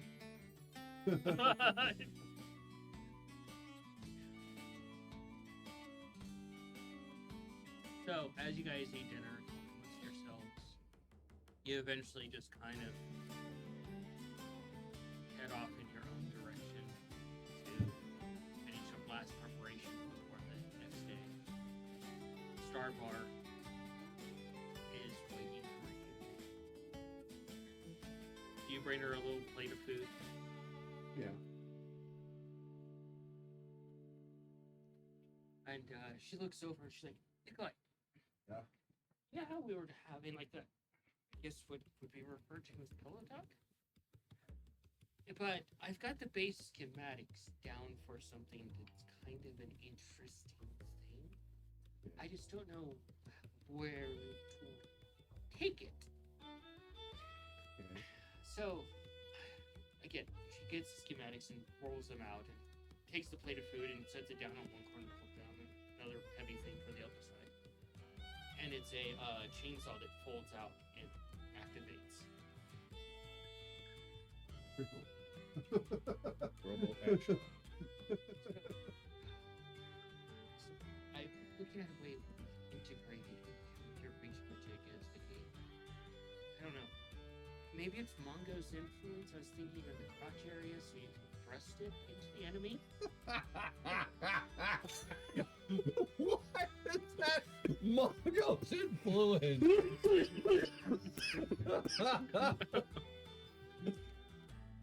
I don't know.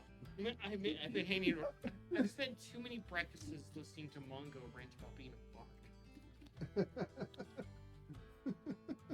When has Mongo ever used a word thrusting, let alone anything else like that? Boy, maybe, but she get Mongo and Maggie confused. Yeah, exactly. Are you not thinking about Maggie? No, I specifically remember at one point where Mongo stepped on the breakfast table and says, I am going to skull fuck the next enemy that sets me on fire. Okay, he might have said that.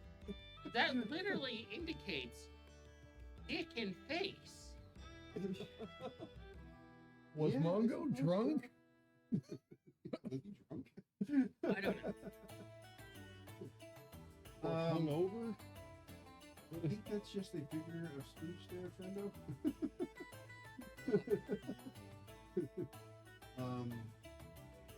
I suppose it would be effective, but to be able to manipulate it would be much more like attached to an arm. Oh, you don't want to windmill a chainsaw?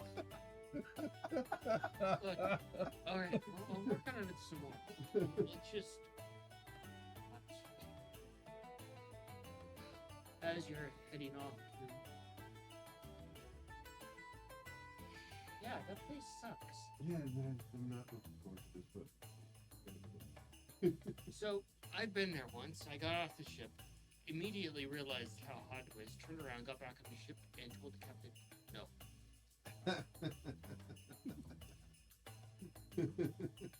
My luxurious and beautiful fur was starting to dry up. yeah, and apparently we're gonna walk through that hell heat into a place that's even hotter. You have one technological advantage. What's that? You have big ears. What is this? I was just wondering like how difficult it would be to like integrate.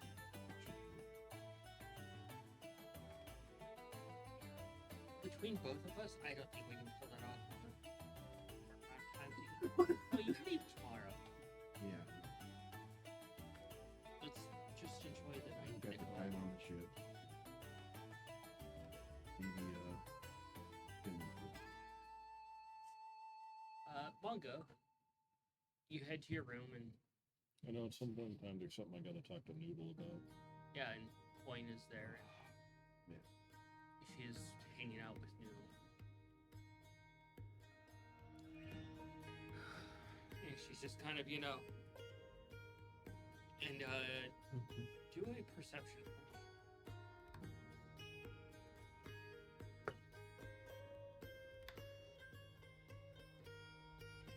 Perhaps not. Said perception? Yeah. 7. You walk over and you're more flabbergasted than anything. They're playing cards and you see the gems on the table. let's see what on the table? Gems. Gems. Who's winning? Did the Noodles family member. Yeah,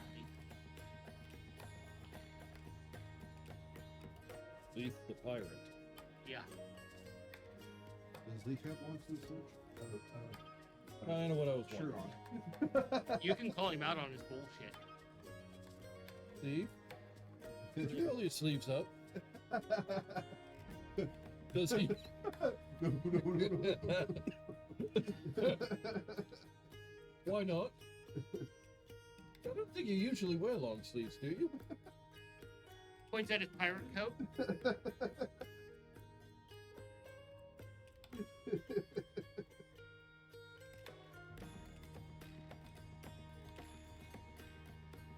And Coin just kind of like he does this. She gets up, she gets one of her other mugs from the shelf, and she comes back over. And you see some liquid in it, and it catches your nose, and you just instantly recognize it as hot sauce. Oh, shit. It's a stein like that big.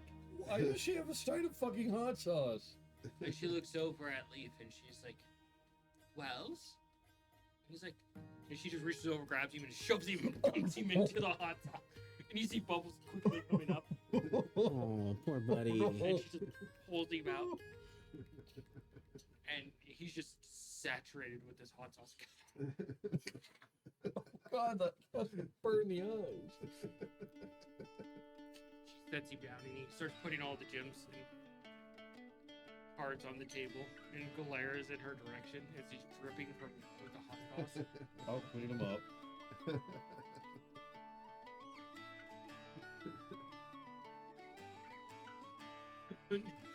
Yeah, you don't want to get too creative with cuts with this one. You know the bardic friend I have? The gelatin one. Cuban Pete. Yes. He, we once convinced him to drink an entire case of hot sauce. It was explosively messy in so many ways. Oh my God. The cubic Pete. Like, so when cubic vomit, it's not just blah, it's blah. Oh, it's an area effect. Yes. So when Awesome, actually. he starts spewing hot sauce everywhere, it was a wonderful disaster. Cubic Pete. So okay, so if Cubic Pete were to take a potion of fire breathing, does he just burst into a ball of fire? I guess so. I have a question. Was it cubic Pete or Cuba Pete? Cuban. Like Cuban. Oh, okay. It's been a while. So. So Coin's like, well, you head out tomorrow, Firelights. Yeah. Come here. I managed to track something down from the sisters. And she unfastens your ropes a little bit and puts a handkerchief around your neck and ties a little bit. And you just feel it cool you down a little bit. Oh, that is amazing.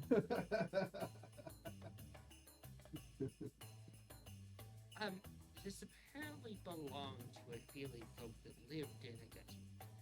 And it's simply referred to as the perfect temperature.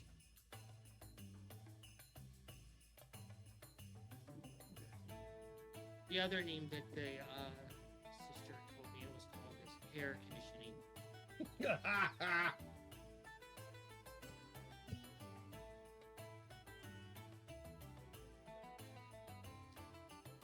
But I hope that helped. Quite a well. It'll help with the temperature, everything else. Kind of got used to being in one place.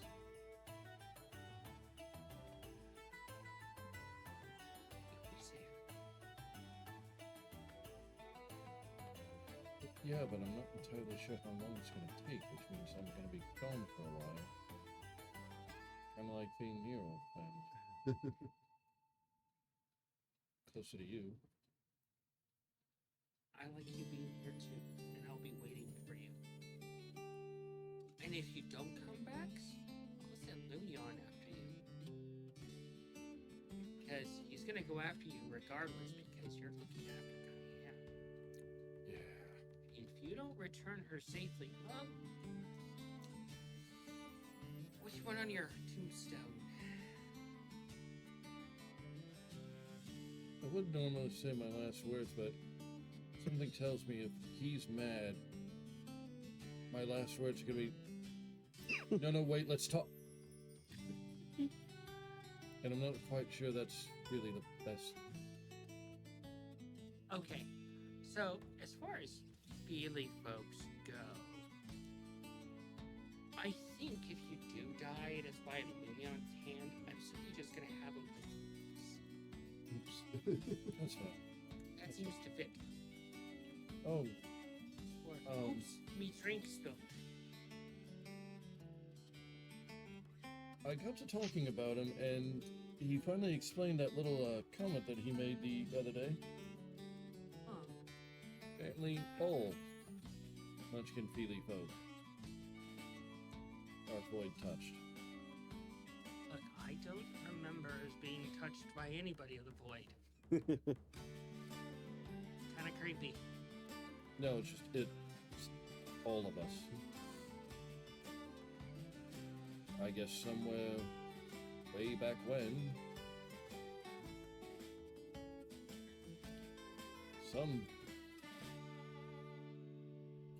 some munchkin did something somewhere with a void, and it sort of transmitted to.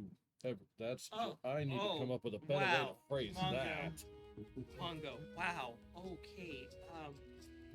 Whew. Wow. Feely folk all have a sexually transmitted disease. Wow.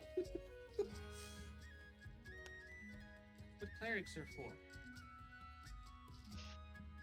But apparently, the some of the things that we can do that the other size Feely folk can't. That's why. I'm sure they can just piss off Victor Well- or whatever the hell they're calling him these days. But apparently, if he gets pissed off, all we got to do is call Thought, and he'll piss on him, according to Scav. Bot is such a darling. Which I'm not quite sure what the hell happened because Scav ramblings. But Maybe yeah, that's something how tells me you- Thought would actually solve a problem by peeing on it.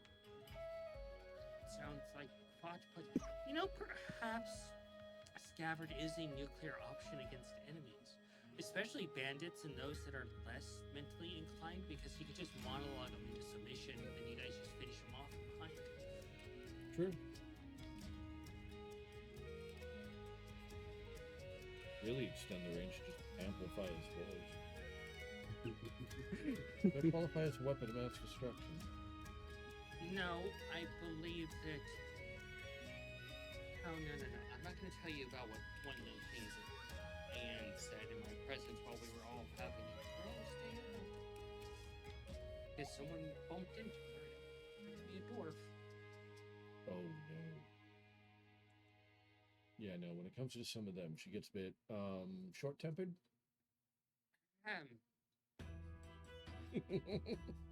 Short and tempered do not belong in the same sentence with that occasion.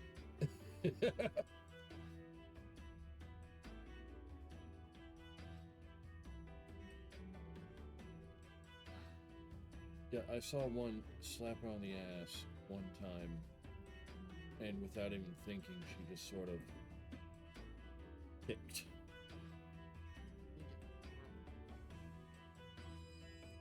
I'm pretty sure he thought of it as foreplay.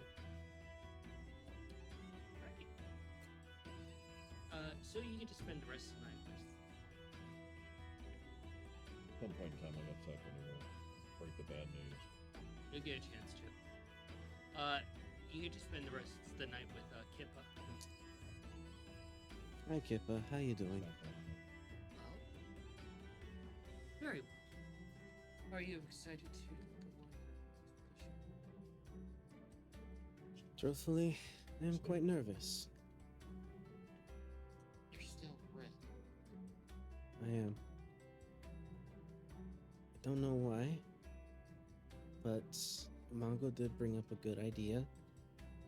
Now is not the time to try it,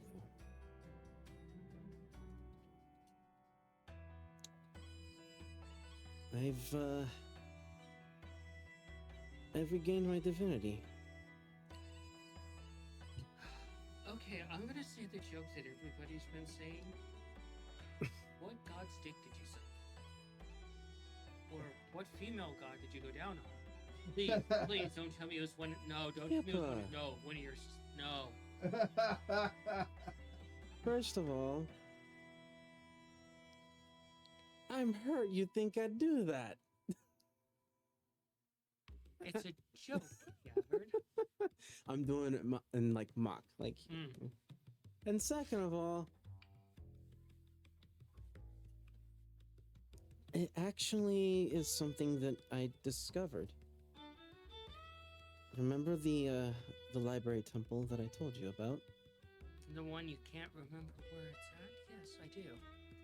Actually, I do know somewhat how to get there now. And She just kind of crosses her arms a little bit as she takes a bite of her food. all it takes is a Did bit. you have to win a super secret decoder ring? No. All it takes is a bit of faith. Ah, yes. Right. The thing that I lack any of Except for those that are apparently on the mortal realm and live amongst us.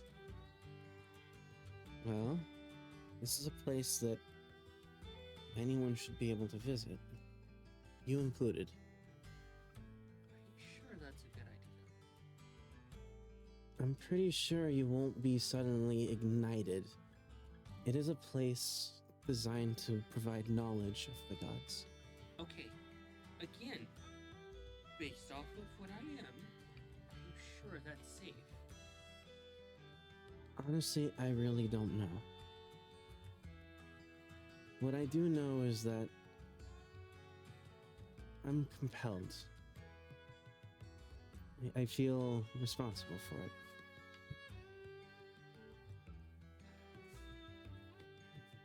And I'm gonna do everything I can to share this knowledge with the world and essentially restore it to its former glory. Well, he just leans over and gives you a hug, and it's a very noble place. Just be careful whisperings of darker deities.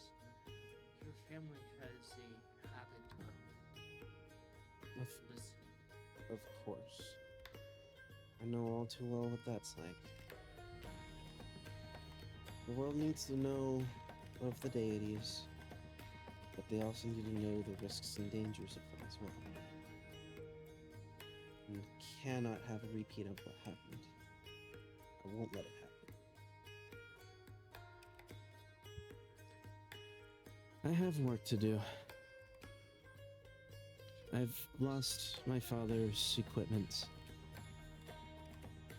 So, did you know that information brokering is anxiety? Information is my specialty. That both Cayenne and Austin have followers throughout the world. It's strange. The word of mouth of what they are have spread. Not their physical forms to Dweezil, but deific forms. That happens with anything of the deific or even of nobility. I'm surprised that this is a surprise to you, Kippa. Most of the world knows of the Empress of Essent Crest. Yeah, but if there's less who know of the gods, and their influence is already spreading, which means they're going to get stronger. I wouldn't be surprised if somewhere in the world temples are already being erected. Okay, do we really want to know what the temples of Rosling are going to be like? Well, considering that Yes, let's clean the bodies in the Rakdos ponds. well, we know that she is a goddess of death, not necessarily evil, a very neutral, if not even somewhat good force. So I would assume it wouldn't be a bad thing. One of her pantheons is vengeance gathered. Yes. And vengeance, while is sometimes an act of evil, can also be acted in good. There is a very fine line there. The war that you and your kin are fighting is an act of vengeance. She is tithing off of everything you do. So is her sister. You are feeding both of them and making them stronger by carrying out these actions. Yep. Hell, I've even donated to them a little bit. I had words with your mother. So I've heard. I've heard that you two are somewhat getting a little bit on even ground to an extent. There's no even ground for dragons. It's a Peckian war. I had to assert myself. And let's just say your mother didn't walk away.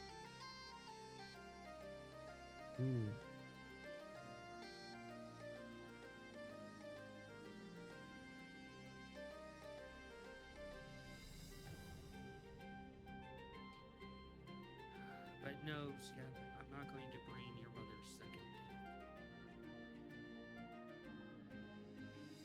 I don't like I don't think anyone does. Well, anyone in the family, aside from maybe Hovar. Cayenne when she's angry.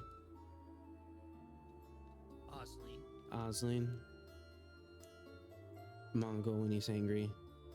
Nikolai when he's angry. Nickel. We're very violent, aren't we? Only when necessary, though. Again, vengeance. Comes naturally, I suppose, to all living things, and the dead as well. Rename the obscure to the Obscure as revenge. Shit. Throw out a reference here. Might as well name the obscure to the Fury Road. I have a question for you, Kippa. Of course, it's no secret that you are draconic in nature. What are you capable of, like... Are you capable of, like, breathing any type of elements? No. Hmm. I'm a caster.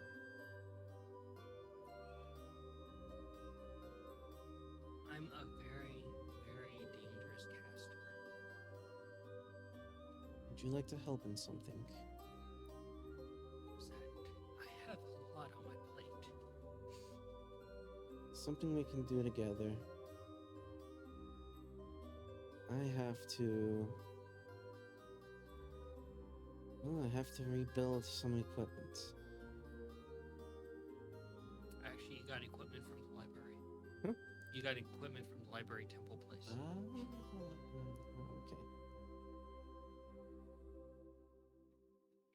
Good to And know. some of it's pretty interesting. I don't have cards for it yet, but you can use the old cards.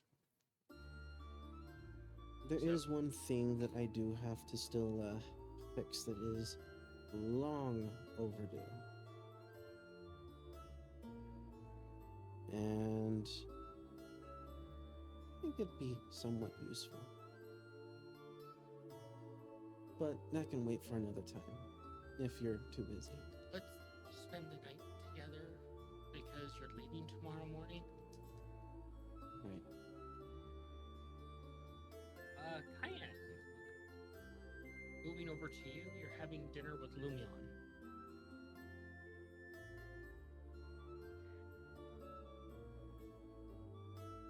Big day tomorrow. And he just smiles. Indeed. And all you're having is light salad because he already knows you had dinner with the boy.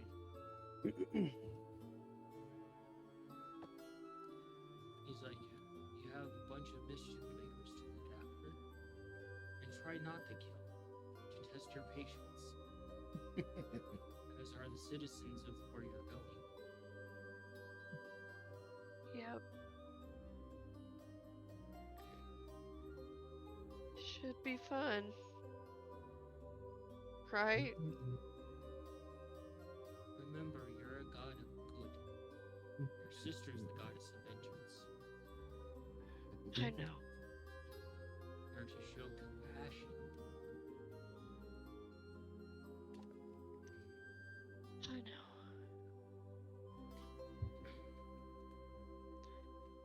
And I will. If anyone gets themselves in trouble, it'll be their fault, not mine.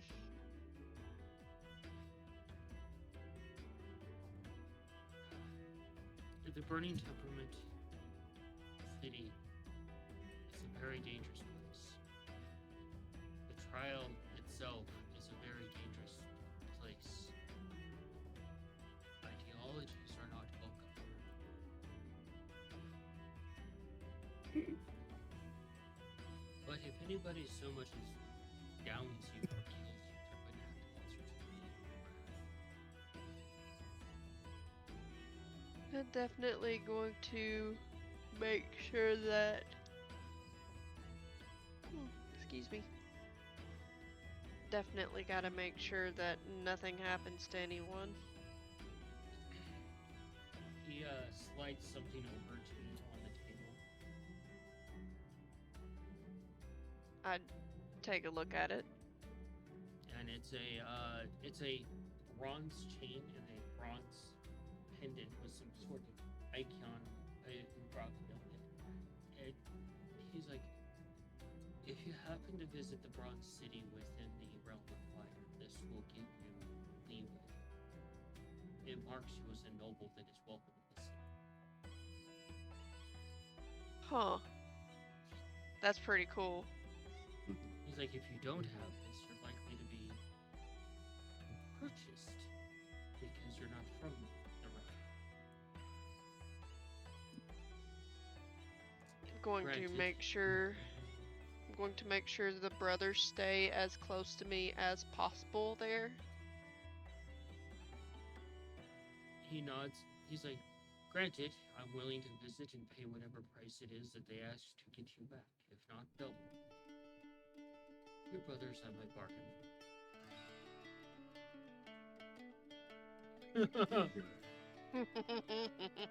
You might bargain with brothers. Might. There's potentiality for haggling, but you want how much? Yeah, he's not worth it. Like, this is how much coin I brought. I'll tell you what, I'll take those two, you can have the other one.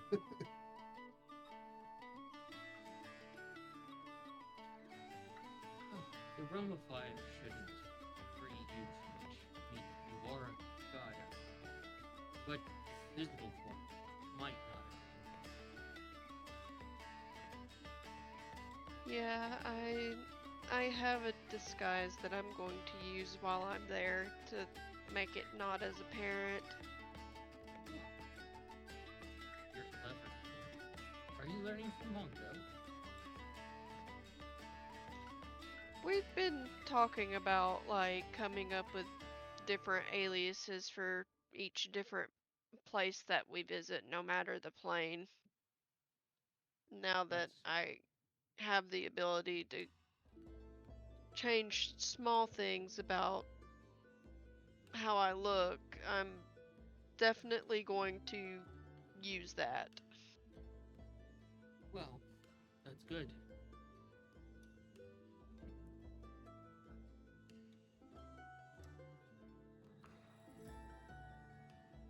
You know, before you, I never really worried about planes.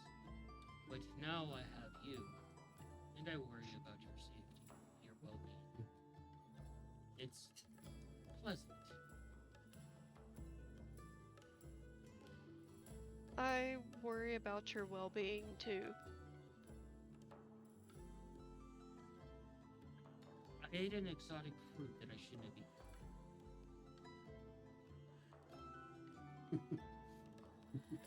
Did the Feely folk refer to it as a cactus? Oh. Oh, When, He had the cactus gene. he ate it wrong.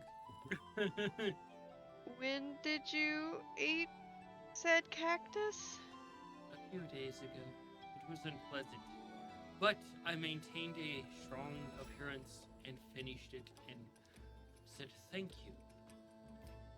Who gave you a cactus to eat? It was a visitor from a foreign land. I assume they're able to eat cactus. It was a miscommunication on their part.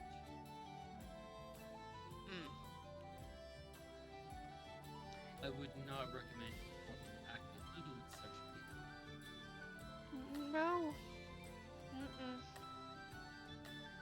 I wouldn't dare eat a cactus. They're very lovely plants to look at. They're not for eating. No, they hurt going down.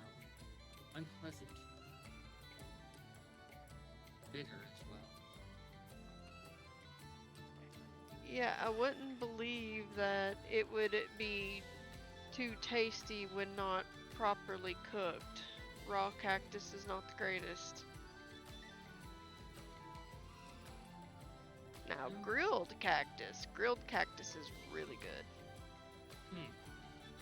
When you return, perhaps we will share I know of a way to cook it over hot stones.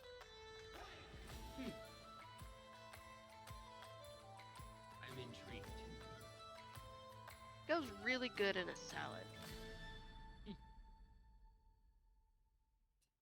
I like salads. I do too. They're pleasant and they don't betray your senses. Absolutely right on that one. Lumion is such a strange being. Mm. So, If Lumion wasn't an information broker, he'd be a beast keeper. yeah. Or just like, he'd be like the Steve Irwin of the campaign world. Probably. Just a way more formal. Yeah, I picked you He'd up be and examined he'd be you. the beast implant master. Yeah. So, before we cut to break, you're able to get Noodle alone for a brief moment. Oh. He turns into...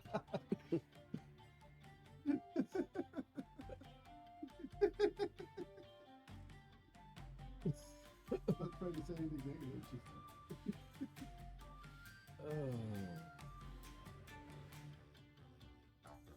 You know, I gotta admit, I'm really not looking forward to going.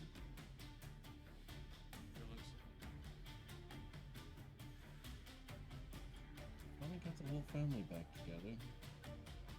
Got coin. God knows we got plenty of things to research and try to potions to figure out.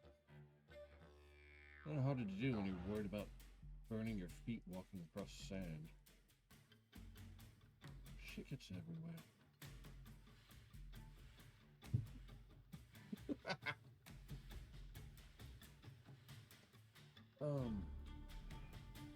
There was one thing I was wondering if you could do for me, though.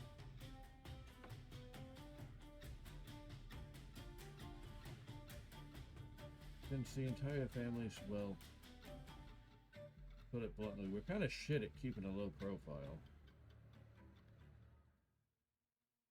I don't think we actually could if we really tried. Of course, that would imply that we'd actually have to try, which I'm not entirely sure we've ever done either.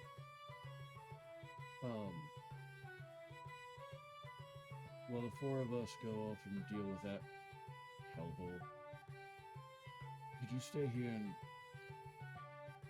kind of protect everyone? Jason comes up and adjusts his little tie. Brings out his jacket. Salutes him. I'm safe. I'm safe. Here. I need a guy. There we go. We already know he's gonna roll a like triple-digit performance. That's actually surprisingly low. Oh, But double-digit. but he wiggles a little bit, clicks his heels together.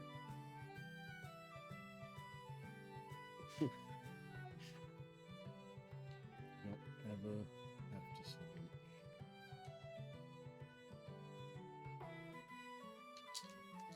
Plus, I'm sure if anybody was dumb enough to try anything stupid and fuck with any member of the family, you leave Hova, Maggie, really everyone would probably stop what they're doing and pretty much make it the last mistake that fucker ever made.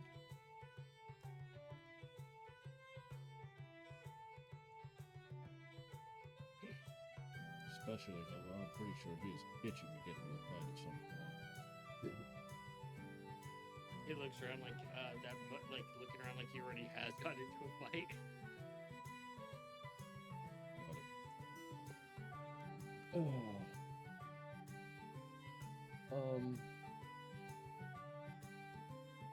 There's also one other thing I was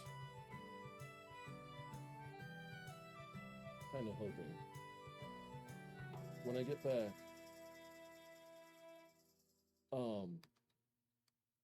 could you teach me a bit more about the love goddess of yours? Because when I was talking to Osling earlier about learning necromancy, yes, learning a bit about necromancy helps, but learning more about how to apparently channel love helps as well.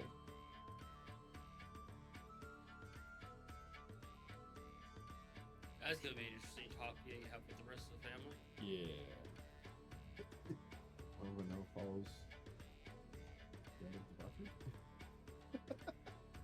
I just heard Cayenne's aunt perk up.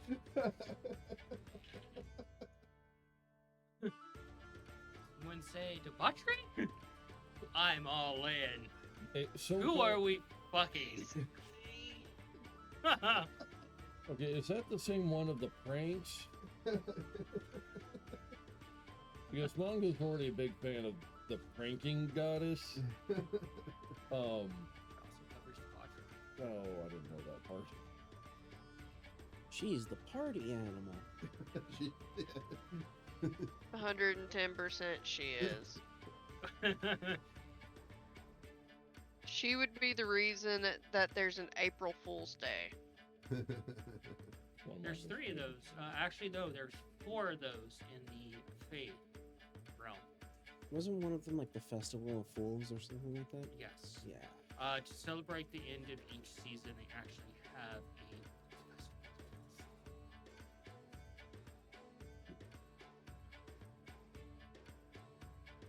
the Fate realm is a wild place. No pun intended. Yeah. So as you were. Yeah, Cayenne ran, or not Cayenne. Osling, they look alike. Especially after they went by Peter. Kind of ran me through with a ethereal spear twice. Which stung. But the second, That you. Hmm? They do like a weird motioning and like when did you become Scafford? yeah.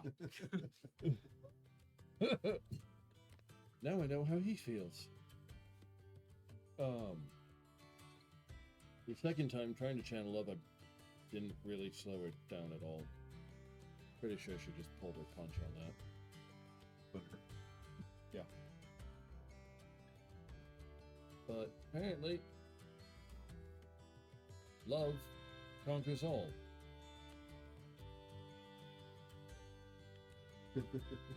Yeah, I know. Richard, be quiet.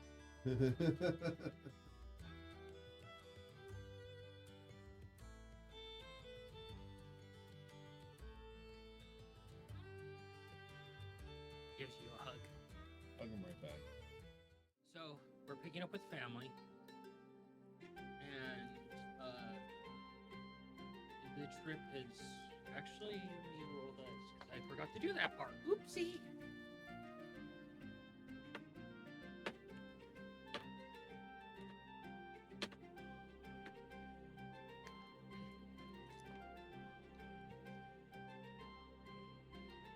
So we pick up with the family. The trip has gone mostly well, except for hitting a storm on the ocean, Hmm. which Cayenne was not pleased about. No. That Anybody enjoyed that? that the storm was actually the waves were hitting high enough; it was hitting the airship, and they had to go higher. Oh, it's yeah. crazy. What the heck? Question. With Mongo's little idea and the storm, did that help anything to possibly turn Scaff back to normal? Well, yeah, basically, my idea is to mix up something to make everything come out, no matter what end it's closest to. Mm. All you got was stomach acid, breakfast, and a whole lot of scabbard chocolate pudding. Still red then, huh? You're still red. I gotta figure out how to get rid of that. You really thought that would But be rid of it? Hmm. we pick up with the family as we traverse to the new location. The captain has kept you updated of them all, and you guys find out you're only a day left from travel. When you have a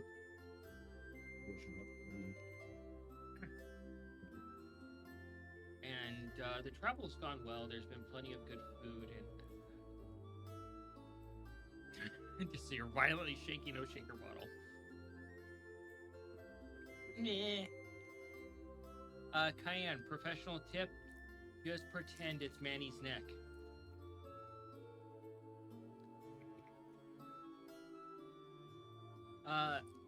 So, so, Lumion has sent one of his envoys along with it, and I'm pretty sure Cayenne's been hanging out with him quite a bit. Yeah, And, and in my own dwelling, dropping how I look. yeah, and she respects your privacy, and she's one of the shadows that works for him, and she too is a devilkin, so she understands who you are and the importance and stuff as such, and part of her job is to make sure you're as comfortable as possible on the ship, despite the accommodations given by the ship and the crewmates. And one of her specialties is actually herbalism. I'd be trying to learn some trade secrets from her. Yeah, she takes a few ingredients of like mint and licorice and that sort of thing, and a little bit of the happy leaves, and she makes some sort of pasty concoction that could be spread on like like a piece of chicken or something, like almost like a chamoy. And then you eat it, and it helps soothe your stomach, and makes you a little high while you're eating it. Doesn't sound bad. Yeah, Yeah, I can make Eases your things to stomach slather and- your bread with. yeah, it relaxes your stomach a bit, eases you up, and makes Yeah. If he knows about it. oh, you don't even know the envoy is there. Yeah, But the only one Cayenne is the Cayenne knows they're there. And of course the captain, but the captain's paid off to not say anything. I would definitely share this recipe with the family for sure. Where'd Because you this learn is, the recipe? A friend. we'll just say a little bird told me. Mine has people who knows people. The strangest thing about this Devilkin, though, is she's almost like a bubblegum pink. You know another pink one, and her horn's almost like a clear crystal style. Hmm. And she's kind of like almost too adorable to be working as a shadow, but you know that what she's capable of. Does she have Shirley Temple style curls? Let's see, high or low on that? I'll go high based on your luck with rolls. Yes, you got that one. And she's a bit more like Osling, where she has more of a deer type of appearance to her face, and at times you can see that to a degree she's kind of ashamed of how she looks.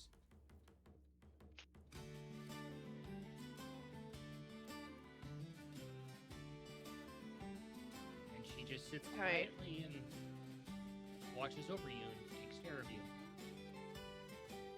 Cayenne's just gonna look to her and tell her, I hope you don't mind me saying so, but I think your horns are very lovely. Thank you, ma'am. You're very welcome. You don't have to be super formal with me. You can call me Cayenne. Yes, ma'am. Cayenne. Ma'am. Ma'am. I Just Cayenne. You're fine. Okay.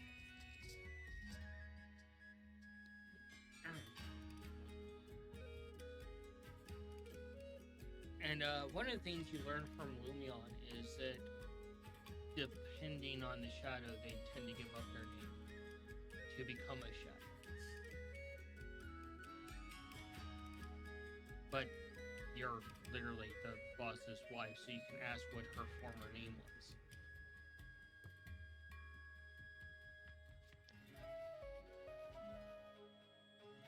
And sits quietly and once again goes through all of her herbs, double checking them, and she's been doing this religiously. Is everything okay?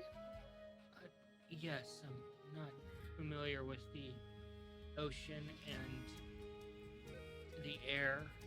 I don't like when we drop in the air. And this relaxes me. I'm the same as you.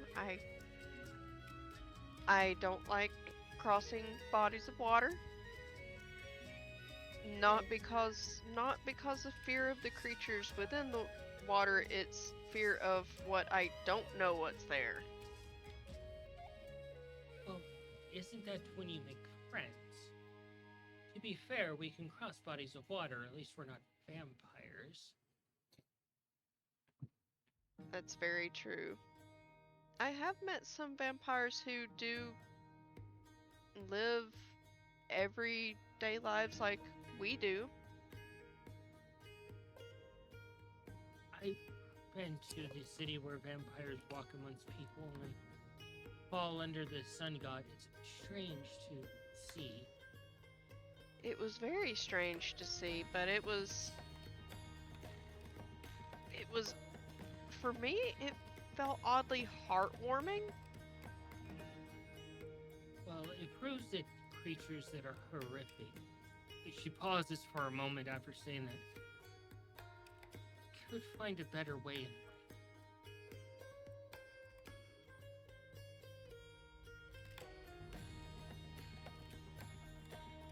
It just goes to show that everything can be seen as misunderstood.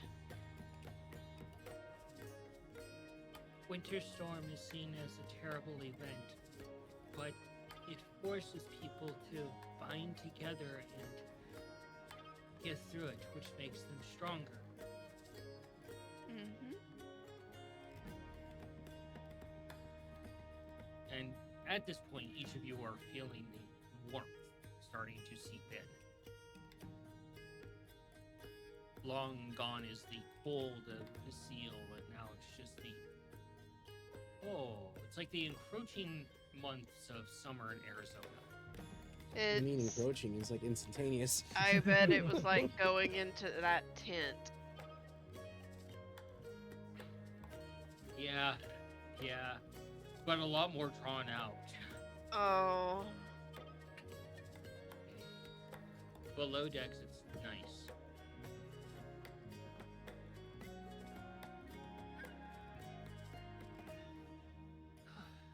That feels like we're getting close.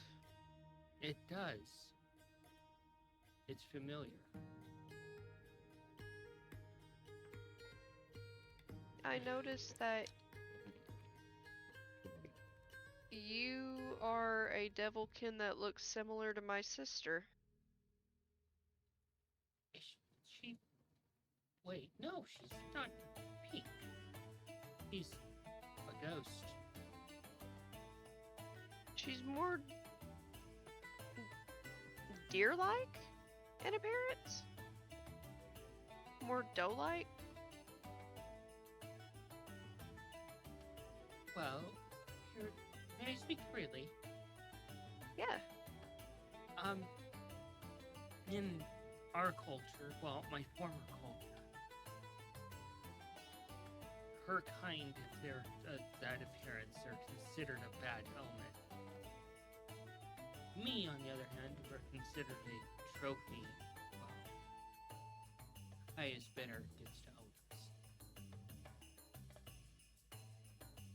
Yeah.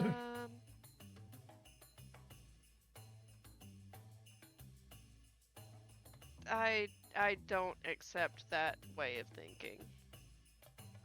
Of course, you're with the Lord, so he would never accept that.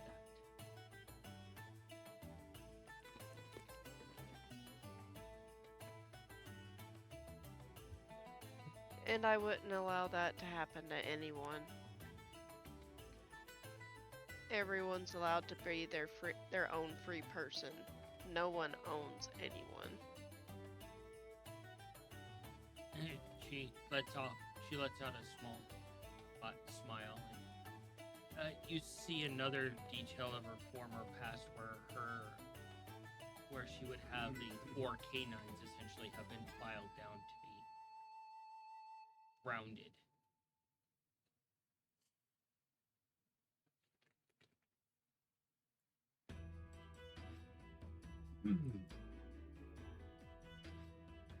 I don't know any details into your past, but I'm glad to have met you. I'm glad to be in service of you. I enjoy this assignment.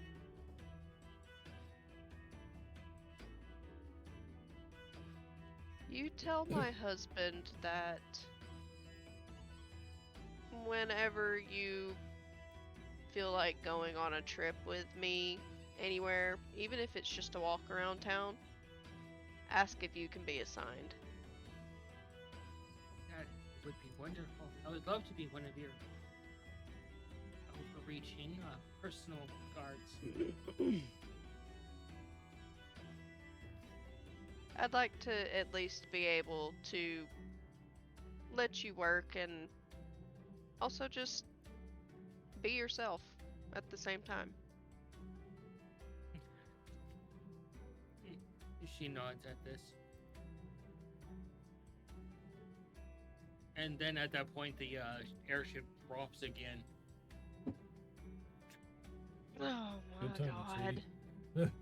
Tweety. Tweety jumps off, the airship drops. Nikolai, what are you doing on the ship? Or have been working on and doing? Well, I would ask to speak with Tim and the captain to gain access to the same components that on the fleet ship to determine whether. Yeah, go for it. Doing a tinkering. Figure out what you guys would be doing on the ship. Oh, That's one thing. fuck. Right. Words. This is part of what you've gotten. It might not be the actual truth of what's actually on there, but this is what has been gleaned to you. Okay. I'm taking my reroll. There you are.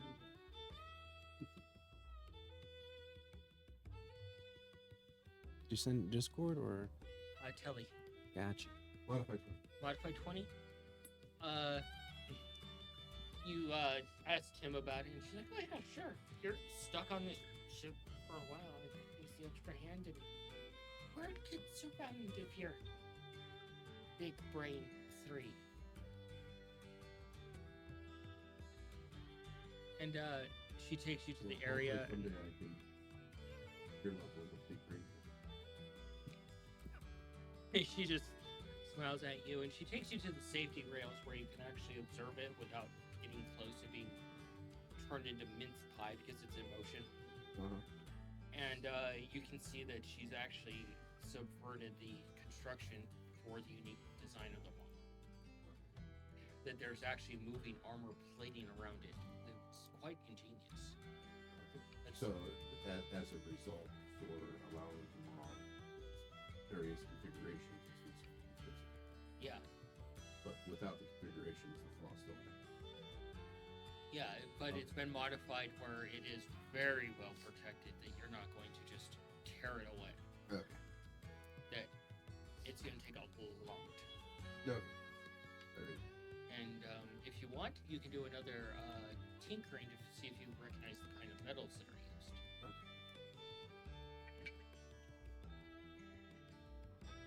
Oh.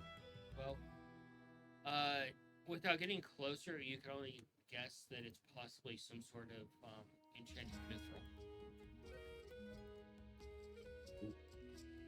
The only other thing I wanted to do is actually, Kim has my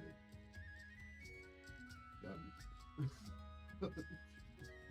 She's finished that. That'd be great. She has finished it. Awesome. And there's also the one thing I would like to ask her about any recommendations on like integrating fire resistance into Installing air conditioning. it's basically installing Yeah, she has. She magical gives you air the idea of air conditioning, but it's like rudimentary 1910s era technology. It's not even fully functional idea yet. It's a concept. Okay. In an actual mechanical like solution, great. I was just like interested in great magical spells. Yeah. No help on that one. Okay. Alright, that's all I was really doing. 4 or 5 days. Was there? What about you, Monko?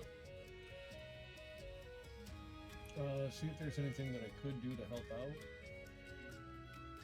Eventually talk to the captain. Other than that, I would just start researching and trying to. So I know. Check on that before we left.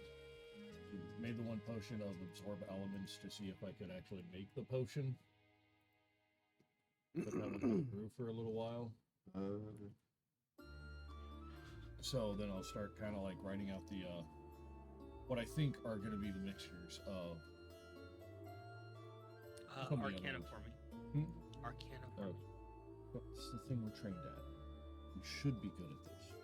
Could be, but it's you rolling. I know. The thing I'm trained in, which means I usually don't roll for shit. No single digits, that's not horrible. 14. It's not bad. You get a rudimentary one put together as a test bed. But that's about as far as you get, and you can also help with like mixing drinks, and everybody loves the fact that you can mix drinks on a ship like this.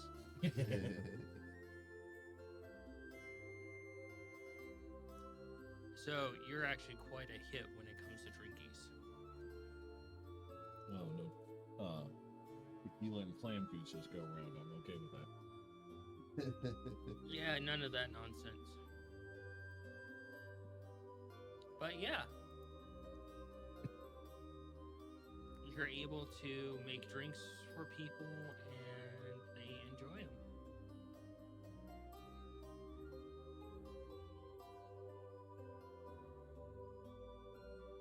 So what about you, Scav? I want to try and speak with Priscilla, if at all possible, whenever she is available. The captain? Yes, Okay. Captain Priscilla. She just looks over at you and she's like, How are you doing, Captain? oh, I'm a fucking captain on a ship and there's a lot of shit to deal with, so how do you think I'm doing? That is fair. And it seems to be a revolving door with you aboard my ship. The only one that hasn't disturbed me from my work is Cayenne. I never intended to disturb. I was actually waiting until she was available. Oh no, it's always going to be a disturbance. she's Gotcha. always In that case, I would speak with probably like Nisi or someone who is available. Because I don't want to distract the captain. You're already talking to her, so might as well spill. I have a question for you, Captain. I know many sailors tend to be fairly religious. Are you one as well? Well, we try to pray to the gods of the ocean, but As you can tell from the storm that we encountered, it didn't go so well. Sometimes it doesn't, sometimes it does. I'd like to hear more about these gods that you have, that you She call. hands you a book and pushes you towards Huh? the door. Okay, thank you. Bye. I won't distract you any further. I'm gonna take the time to read through this within my quarters. I want to Yeah. learn more. I think I've given you information on the ocean gods before, On one of them. but I can give you more later. But yeah, eventually you can feel the ship just kind of land into the water, and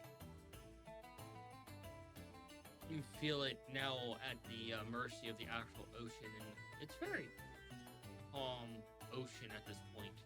But when you go above deck or a viewing area, it is hot.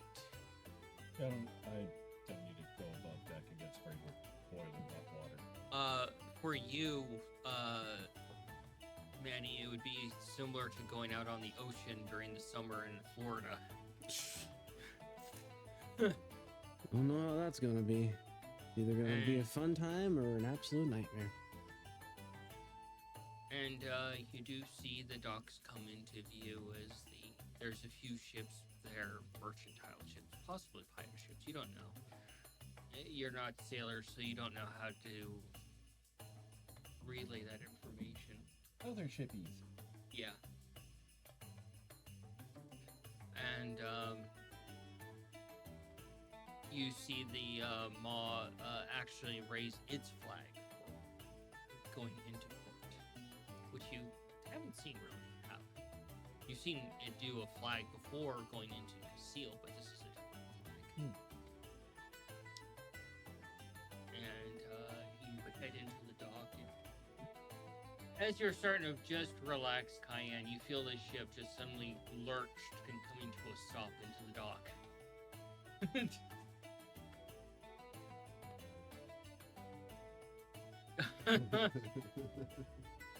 I'll be so glad that when we go to our next place, I will be so glad if it's not sea or air travel.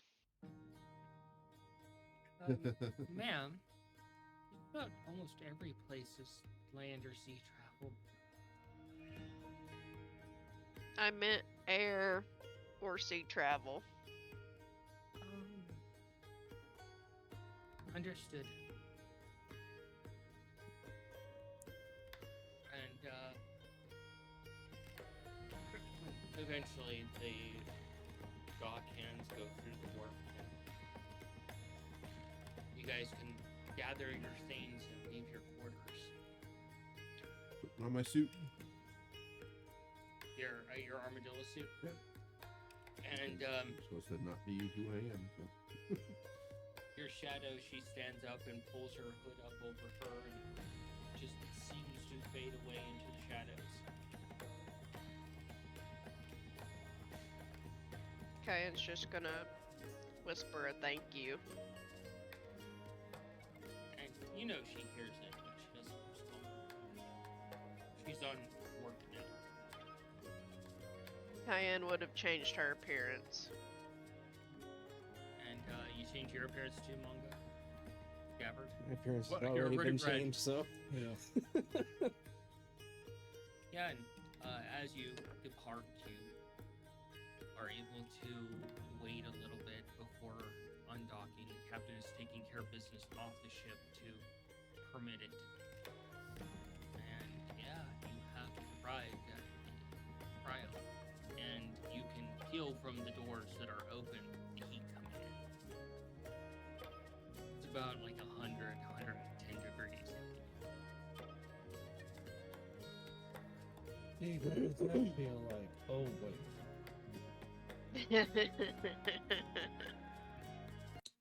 Rough.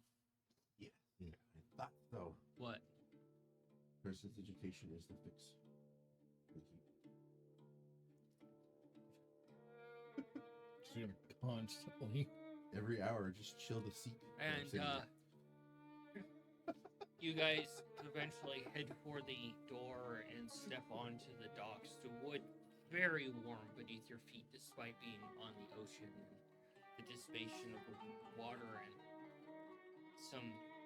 it's just sand. And you can see buildings off in the distance that are made of clay and stone, not your traditional buildings at all. And palm trees and ferns, and you can see some orcish buildings built as well. And you see one building off to your immediate right, past the docks, just completely stands out. That doesn't seem like it fits in with any of this at all. And you see it that it's in a few different languages, and one of them is the common of the trial, and one of them is Orcish, and one of them is Doublekin. That this is a tavern. Oh. A tavern and a pub. One and the same. But you see some citizens walking around, and they're wearing long robes and things to protect from the heat. And a lot of them have large round hats where their horns come out. You can easily tell they're Doublekin and draping over with very little visible. And you don't see anything immediately alarming. You do see some stands that are all manned by Doublekin. You don't see a lot of orcs. You do spot a few that are rather emaciated and not well kept. And yeah, you have arrived in the gates of hell, essentially. Alright. The guide goes, I don't know what the hell to do. Like, what are we doing? Actually, yeah. Is Fire with us? Actually, you have a different guide. Oh, so we don't have our emissary with us. And, It's someone else. You don't have your emissary right when you get off of the ship. You see this person, and they're just kind of tiptoeing around people, like trying to make their way over there. You hear them speaking, and do a perception for me, all of you. Okay, natural 20.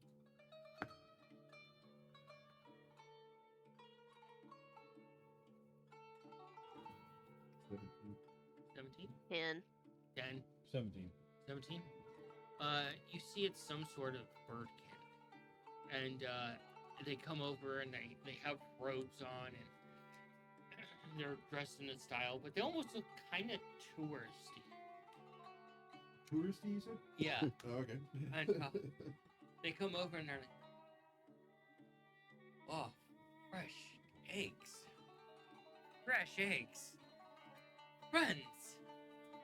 Friends that are fresh Step eggs. back. Yeah. Greetings, salutations. I am your replacement guide. Hold on. And they search their pockets. You're looking at them, and they look like some sort of desert buzzard of some sort. Okay. They're feathered. They're lethal. And they search around, and right here. Is in charge. You, perhaps you? No, definitely not you. Motion. That would be Kevin. me. Ah, here you go. And they bow some, presenting the scroll with both hands to you. I'll take the scroll. And they back away. Never was necessary. Most gracious offerings to you. If anybody I'll look at the is scroll. God. And God can usually. you see the official documentation of changing the pants of the guide, and that this is the guide, and you can see that it's actually signed by Kippa, the original guide, and this new guide. Okay. And they're like, my name is Jir. I am your guide through these lands. Jeer. I am excited. And you are fresh eggs.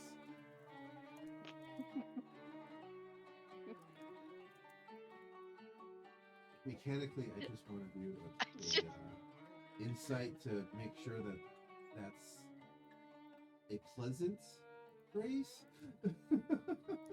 Yeah, you can do that. Any of you can do that. Why not? Mongo, you would actually have Nothing advantage weird on this about because that? coin. You said advantage? Yeah. Good. I'll do an insight. Screw it. That was a 10. All right. 14. Well, Modified 20 now. You guys start looking around each other at this terminology, and you instantly put it together that it's a local term describing tourist. Oh. That they refer to tourists as eggs. Is that like be handled with care, or is it meant to like just scramble It- them and eat them? It's uncertain at this point, but you know, you guys get the idea with a high enough roll of it, what that's what it means. And they're like, come, the heat is rather. Are you just thirsty? Of course you'd be thirsty because you're not from here and you are soft eggs. We need to firm you up. The weather, yes. It's cool. Oh, I'm not sure, but I think you just called this terrifying. And in your culture, food, liquids outside of water. I don't know.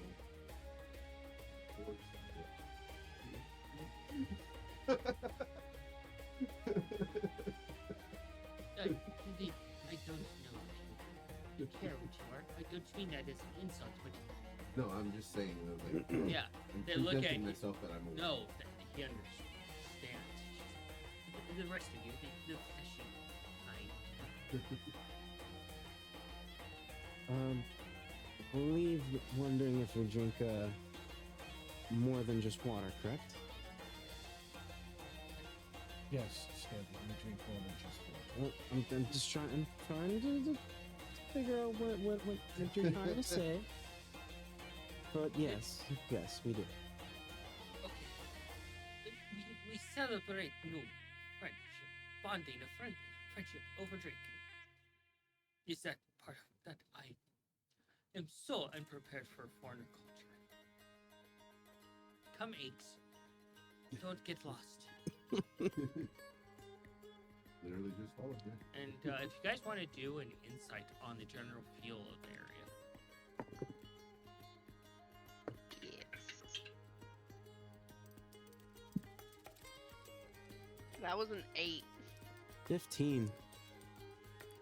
I am curious egg. You love this bird, don't you? Yes, I do. I have trust issues with this bird brain. You Hey. have trust issues with any bird. Yeah, you look around a little bit. You can see that some of the locals are looking at you like marks, like you're tourists and they're here to take advantage of. That you have coin, obviously based off the ship you came in on. Every bird I And got. Ejir Red, looks yes, over. red and blue. Hey, I am friend. I will not eat you unless you die and you give permission. I will pray to the gods and give you a proper death if you die to the desert. And he turns and starts walking over to the tavern again. And he has goggles on his head and he has like cloth around his neck, obviously pull up when it's really. I will make sure that both. Yes, I'm pretty sure he knows. But I will make sure that Cayenne and Nikolai knows. Like, Well, okay, do it. keep a close eye on your pockets. We're being watched. Excitement. We're being watched. So you guys head into the the like saloon type of doors to the tavern, and inside is rather sparse. Having that you described, Yes. wish I was like that. And you head inside, and it's a beautiful bar top. And if you want to do a religion, you can do a perception on the door frame if you want, because I know you were going to do that. 11. 11. 24. The symbol is there. For Owlbear? 24. So you do see the symbol of owlbear here, and you look around the tavern a bit, and you do see hanging from the rafters various trinkets and gifts to Damiara. This is a Hall of Damiara. And you see this starkly beautiful slender orc standing there. He's like, "Hey, bud, you brought me some eggs. Oh, I can't wait to crack them. Come in. They're around." I will go to this person for, okay, please explain the egg references. Oh, right. Egg references. Well, Just gonna get that out there. Kind of confusing. I don't recall, my friend, how it's very confusing, but I will try to explain it. You're fresh off the ship played you, you're an egg. You're unhatched, unseasoned, and unprepared for the world ahead of you. Makes sense. So it's all about caring for the package. Oh, it depends on who's in charge of the package. Now we need to properly season the packages. Drinks. I actually have a few new brews in, courtesy of my father. So, what will it be? For you, can you process alcohol? I was going to ask, like, what have I learned by dealing with the workers? Some can, some don't. Okay, so some don't, but is there any reason why they couldn't just be social? They can be social, but it's very awkward because they don't really get drunk. Okay, alright, Unless it's certain, like, organic oils. okay, cool. Yeah, so yeah, I'll imbibe to be social. Yeah. And he sets down some fresh glasses, and the bird is like, before we partake, you buy? You buy for me? Me drink. Buy you a drink? Yes. Gift. Yes, sure. Ah, good friends. We'll do so. And, You've been kind to us. I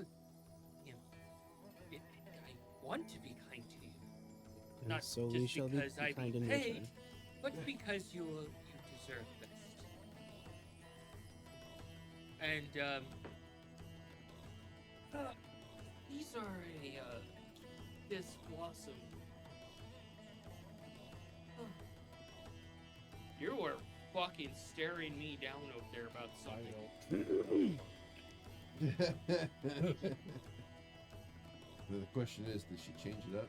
Just to mess with Who knows? And he pours the drink into each of the mugs, and it smells more like a sweet wine than an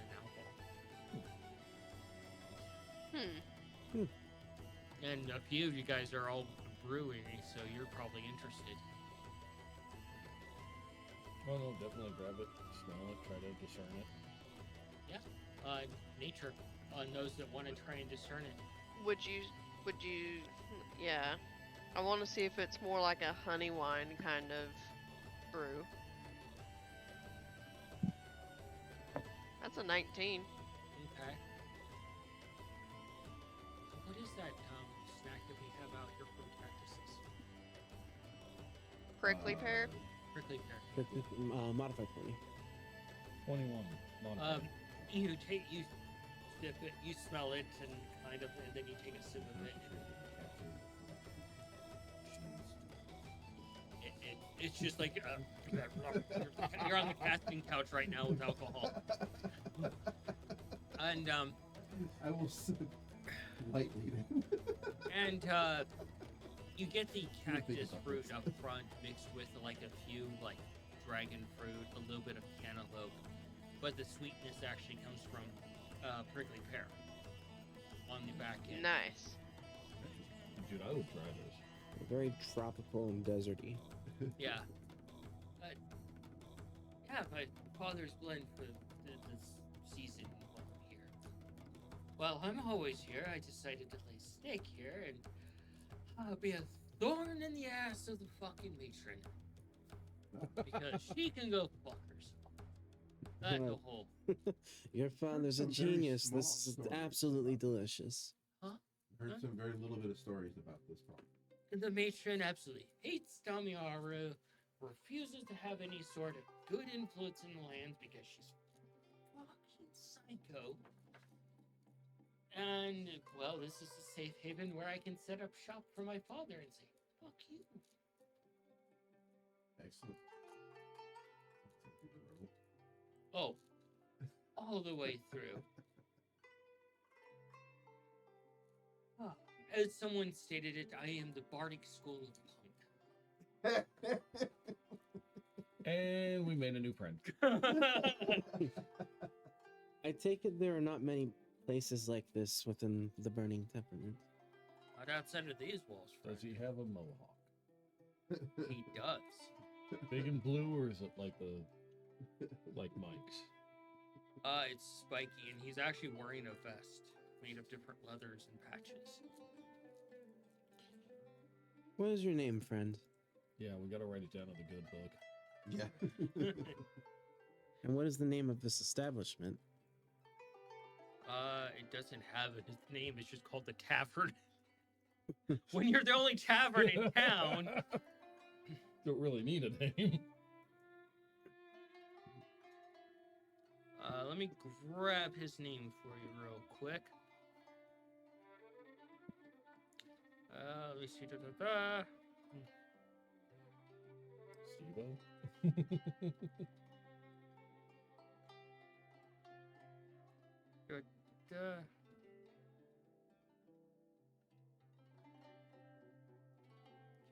Where is that note? And like I said, he's like a rather slender, tall, and remarkably beautiful orc.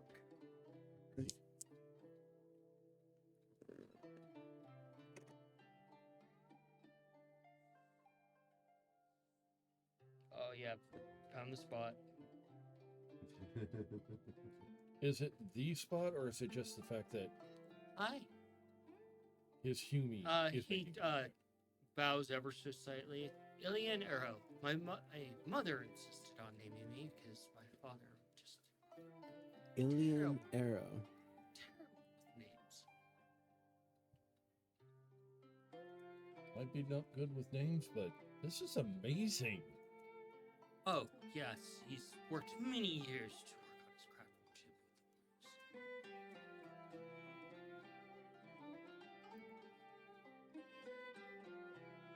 If you don't mind me asking, eventually, my fiance and I have been thinking about opening up our own establishment. Oh, that's amazing.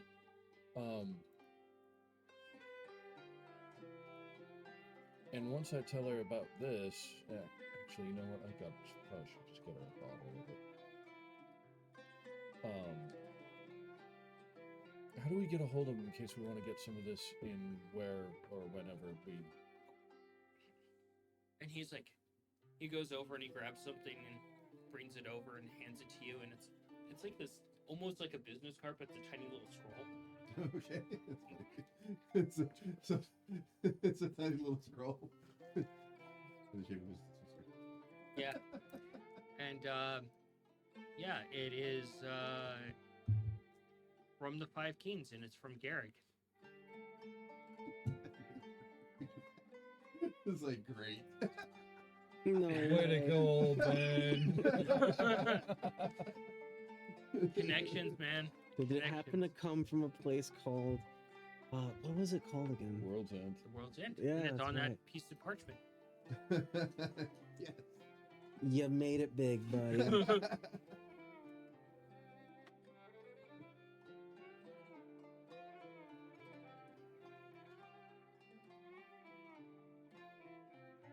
everybody's just like. I'm this just is gonna amazing. fucking remember that. That's- And you're like, this is just amazing.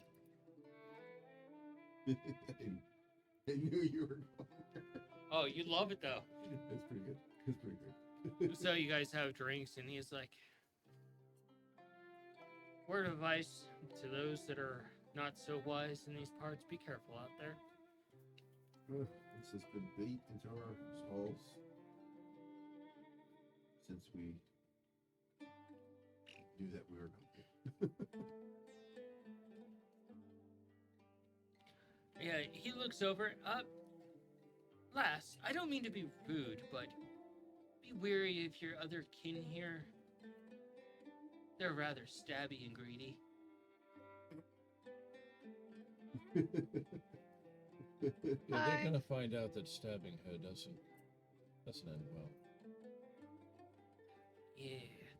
Anyway. I enjoy the marks they leave behind. Oh, I know someone that you would absolutely love, and that's my sister. Okay.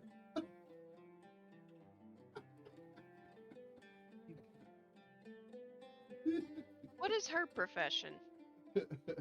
Oh, you pay her, you get some pain, some pleasure, and you feel happy at the end of the day. So what some call a dominatrix. A mistress of the night. Yes, it's just that. Okay.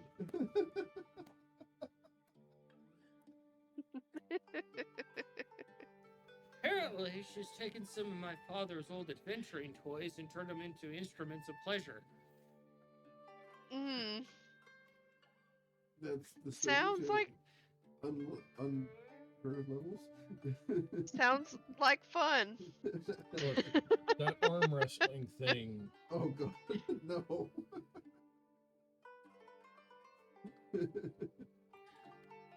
Oh. So you guys talk a little bit more. Yep. Finish off your drink. To ask questions about the area, what to expect while traveling plans. If there's any additional information that you provide beyond what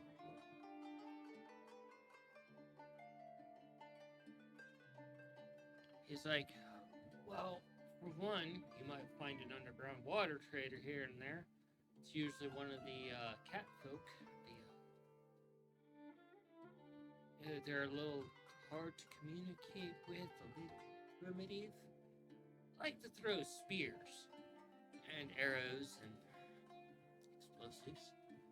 But once you get past the rough exterior of their rather potent offensive, because between the orcs and the devilkin, they're kind of a little rough on the outside. But if you make friends with them, make peace with them, you're golden. any tips on how to make friends and make peace with them? Nope, because it depends on the time of the day and their mood. I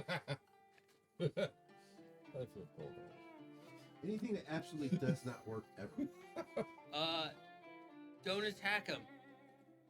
Shaving. It's not obvious. Don't be threatening.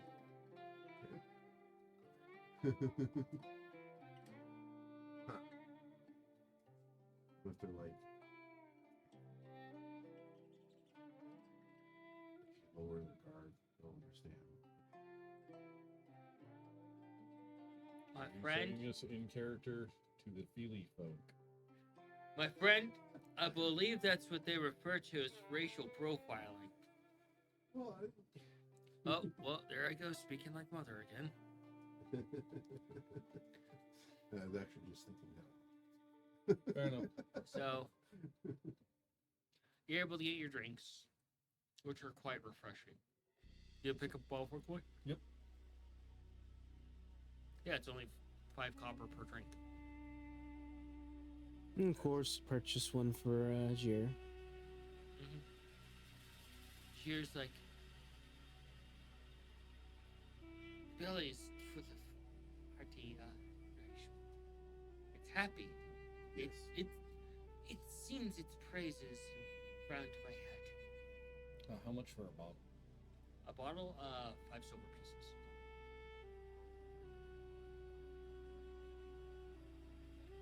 Not only did you make an incredibly amazing drink, you made it affordable as well.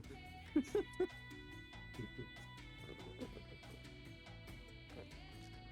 yeah, you head back outside. The ground immediately warm on the paint. Probably about 20 minutes at the bar. And you just see the sun overhead and feel the heat. And you, one of the bits of information you got is the further you go towards the other side of the continent, the hotter it's going to get. Especially towards your destination. I actually have one question for Ilian before I would have left. You happen to have maps for sale of the region? Maps are illegal. Really? Good to know. Right. Why? Because that makes navigation easy and increases your chances of survival. The Sure, I whole wouldn't want that. purpose of this place is to test you. Trials. I thought that was just a clever name. Okay, they're being fucking literal. Okay, I'll tell you something weird about the Orcish culture, my dad's side of the family. From what he explained, this place is hell. And I decided to be the punk rock star that I am. Just set up shop out here and give a big flapping bird to the goddamn matron. And orcs kind of don't name things normally like the rest of us, but common people do. They tend to name them after weird phrases. The Endless Trial, the Burning Temperament, the Gate to Hell. It's kind of weird. And it's direct. I kind of dig it. Do not travel up to the Dragon's Tier. Okay, there's a dragon here. Well, yeah, it's referred to the God's Tier, but I call it the Dragon's Tier. Okay. Rather well-fed dragon, a bit psycho as well. So they're not the friendly kind? Well, you know, when you kind of like go psycho, and there's kind of no point and no return, and this guy is psycho and well-fed.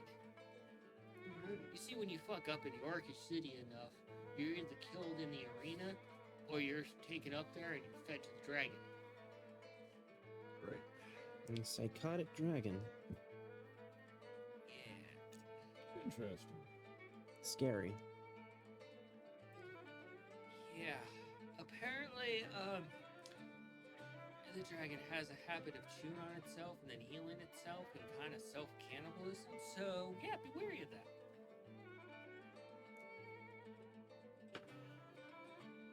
Yes, it works. Also, the whispers of the djinn on the air, you know. Watch out for scorpions in your bed. Watch out for giant spiders. Watch out for basilisks. Watch out for the murderous crows. Watch out for frogs. There's a laundry list of things that I'm sure you guys already know about going Is on. there anything we can welcome open? Is anything not trying to kill him? Me or Gier? And if you can make Go on. friends with the cats. I'll work on that. I'm pretty sure the fact that you have a feeling, folk, will get you some brownie points with them. And brownie points can go a long way with them. It's less likely you're going to end on a pike over a fire and turn it into the next meal. Less likely, but not impossible. Safe travels. I hope to see you on your return trip for whatever business you're dealing with. Well, thank you again, So do Ilian. So you guys head out, and you start working your way through the town with Gier. Well, I asked Gyre, Gier. if it's safe while we're in the tavern here, talk about some of the things that we need to know, before we actually hit the road. It would be safe in the tavern Okay. because it's a sanctuary of Dungar. So one of the questions I would have, okay, Gyre, Here. Cheer. Okay.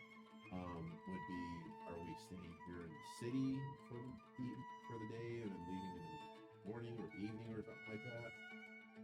If we're leaving now, where will we be stopping? We would.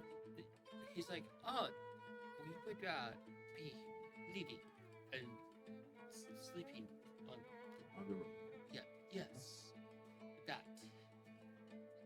Alright. So that's the base.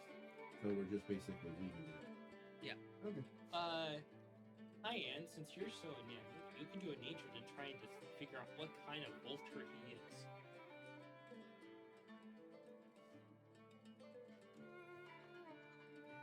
Because I was curious about any kind of birds that I come across that includes avian beings. That was a 23.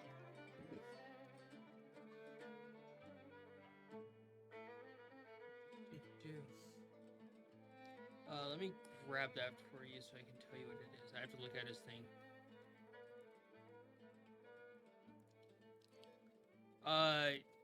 He is a bearded vulture.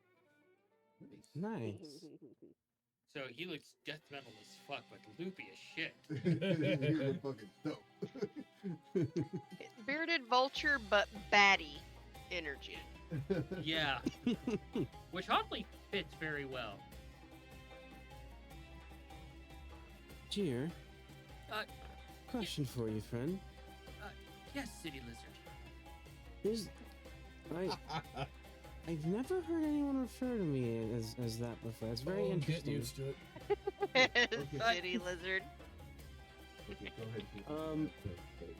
So I noticed that there are quite a few less than savory individuals, it looks like, around here. Are there anything we have to like keep a wary eye on, such as bandits, highwaymen, outlaws? You would be stupid not to think that. Understandable. Will we be traveling on foot or by wagon? You would be traveling on foot. I mean, I like walking on foot, but you are soft eggs. You need baskets. Thanks. Sound like Well, the basket only goes so far, but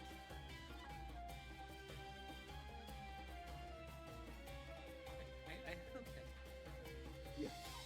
It does. fresh water. Do we want to take bets on if we blow the card on Yeah. that? Let's just not bring that into the reality of possibilities. Would I be aware of such a feat? Magnificent it sounds, but terrifying and Devastating. brought lots of unneeded attention to you. Yeah, it's Okay, one of the ones that we took apart was pretty fucking impressive, if I do say so. That is true. That was pretty fucking. Uh, But it wasn't shall- blowed up. Any further questions before we move along? So okay, so I guess I'm just going to, while we're still at the tavern, ask Diane, because she was provided the documentation. Does Gear like know who we are, like Fier did, or like what's the level of openness that we can have with this thing? Like, what did the documentation say? Strictly stated that they're our new tour guide. That's it? That was it. It could be safe to assume they don't know who the fuck you actually are. Just Then we should probably So we are using our aliases. monikers. I will not be going by Ansel Toper at the moment because I've been doing that for a while. I'll probably be going by Reams Post Caval. So, you guys head out. Oh my god, the music is so pleasant. Is it safe to assume that we're referring to each other as presumed aliens? Yeah. So if we say I would just Okay. assume you're using your aliases to not confuse the fuck out of the table. Yeah. And so you guys head out, start wandering through this town with it's rather like it's a small city almost, you know. Plenty of these buildings, lots of business going on here with the Doublekin. You see the orcs are much more submissive in this, that they're servitile to the Doublekin. Yeah. They're serving guard duty. They're, you know, more or less in slavery positions. Damn. And as you travel through the town, you can do an insight or perception to see if there's anything that catches your interest. In terms of like, one thing is, any tourism shopping tourism information? I will take it. There's a natural 20. The second one. Got a modified 20. Oh, nice. Modified 26. Modified 24. Damn, Everybody's just like, fire away. What do you got for us, DM? Double digits! On this, like, generalized description of, you know, the palm trees, the buildings, and things like, the marketplace that is set up, and you can see Doublekin purchasing things, exotic fruits, normal fruits, and vegetables, and, cattle, and things of extreme value here. You can see a water merchant as well. You can see that a glass of water is half a gold piece. That the water is Damn. 5 The- silver for water. or just a cup of water. That's crazy. And you can see some of the Doublekin displaying their more infernal nature of having trophies of certain races of slaves and such as status figures in this area. Others have objects that are more of a status symbol as well. Almost like a sort of contest between the different houses that have formed here. can Doing see it my there. best to not lose my shit. And you can see that there's various houses for different things that function in the city. You can see there's an active thieves guild here, and you spot some of the thieves that are just lurking in the shadows, watching you like your marks. And they see that you're with Cheer, and it seems to be keeping them at bay. I also want to point out that I am wearing that pendant I was given. Yep, and that will help you in both locations. And Word is probably way more effective than we could imagine. and you see that there's these pikes, like these pillars, right, Okay. towards the outskirts of the city, actually on the outside of the walls. You can see like this large, beautiful pillar, and these walls go from coast to coast. And you see these pillars on the outside, and you see people that some Doublekin that have had the horns broken off, some orcish folk, and some other folks that have got caught up in this. And you see them that their hands are bound to the top of this like T shape, and you can see that weights have been attached to their legs, and they're being stretched out as punishment in the sun, baking. That Damn. sucks. And you guys don't see a single jail anywhere. You're just like, oh, it's just straight to punishment. And Cayenne, you're like, oh, that is purely Doublekin nature. Yep, and we're not allowed to interfere. Yeah. No ideologies, don't say a fucking thing. And Cheer's like, don't worry, Fred, you stay with me.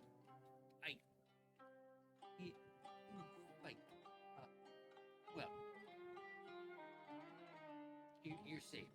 I know our customs are strange to you eggs. You do not see as we see, or feel as we feel. Words for later. I will swallow them for now, and if you are curious, I will speak them later. Sound good? Sure. Good.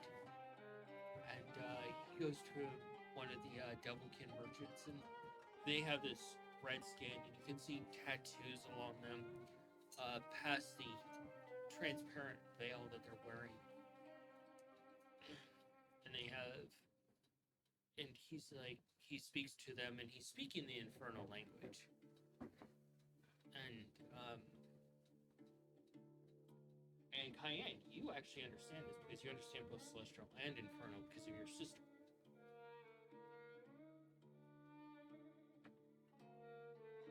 If I overhear it, I overhear it. And you're within range where you can overhear it. And you see that there's no coin exchange. Instead, he hands over a few jugs of water to this Doublekin as payment. Okay. Going by wasteland rules. And gets a cart. It's a rather sturdy one. He checks the wheels on it, the bearings on it, to make sure that they're not being taken advantage of. And the Devilkin brings over a camel. He looks at it, trying to examine it, make sure it's healthy. Cayenne, you can do a nature on this. I will. That's a 19. You examine the camel, and this camel is about maybe. This camel does not look healthy. It's probably about 3 days from dying.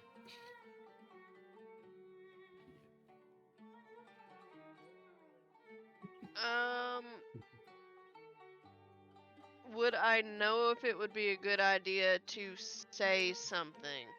You could say something to Jier, and Jier can say it to them. I would tell Jier. Oh no, gonna interrogate the camel. But yeah, go ahead and raise your concern with him. Jier? Yes, Lady Doublekin. The camel looks a little worse for wear. They don't look like they have much time left. They would make for a good meal, but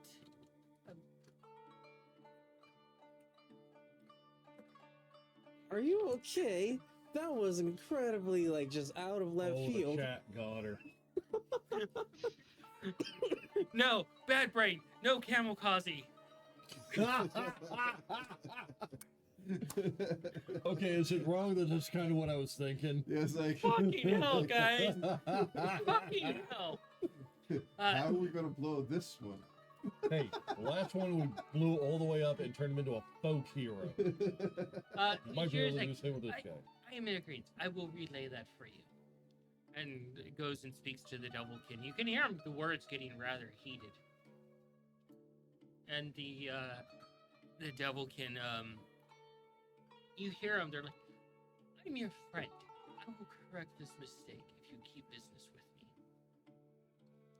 It is on me. I am sorry for offering a bad service.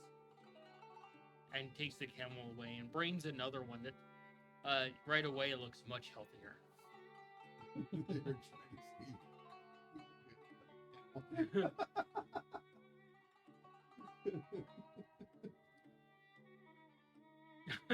Like, if I had the extra funds, I would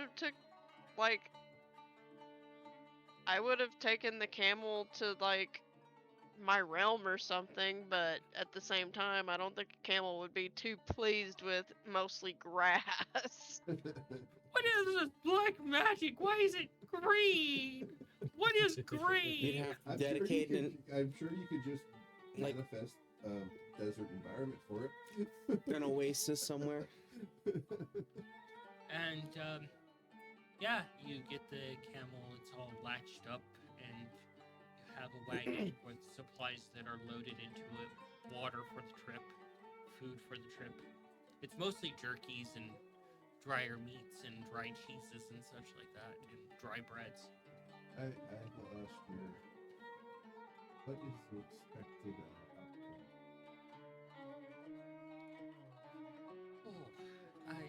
The one that was taken off. What? Likely to be sold for meat. Okay. It will be repurposed for meat or roll for the slavery. Okay. Kind of figured as much. Just wanted to make sure. Does that depend in your culture? Does it find a difference? No. It's understandable. If it's suffering, it'd be best to put it out of its misery. Granted, if there's ways to help it, it's also an option too. But given the circumstances, I understand. Like some of the customs here, if someone is elderly and they're unable to partake in the societies that we have established here, they're taken out and piped to the ground, and nature feeds off of them to return them back to the earth. Sounds cool, but understandable. Their screams are the songs on the wind of them. It's an odd one, and I can pass up a free meal once in a while. Okay. Death metal bird. And so, as you head to the gates, you begin your journey into the endless trial. You know that in the area you're at, it gets anywhere at nighttime at least 95 up to 115 during the day. But as you press into where you need to go, those temperatures will go up significantly, up to at least 200 degrees. So the lows are 100 plus? Yeah. Nikolai, can I get your? Hey. Sorry. We're done for the night. Gotcha. And you look at the sand dunes ahead of you, and you can see a large dust storm blowing across the covers that basically blocks out any of the long distance sightline. The clouds moving ahead. Realizing the journey ahead of you as you've landed here. Alright. This is rather peaceful. I mean, we got into the city and out of the city without any harassment, so it's good. Well, you Like, I have. was expecting one of us to just go to jail. Go to the city. Well, you I got, don't believe in jail. you got one hell of a guide. So that's where we're going to end tonight's session. We'll do our postmortem and start breaking down everything. Cayenne, favorite moments.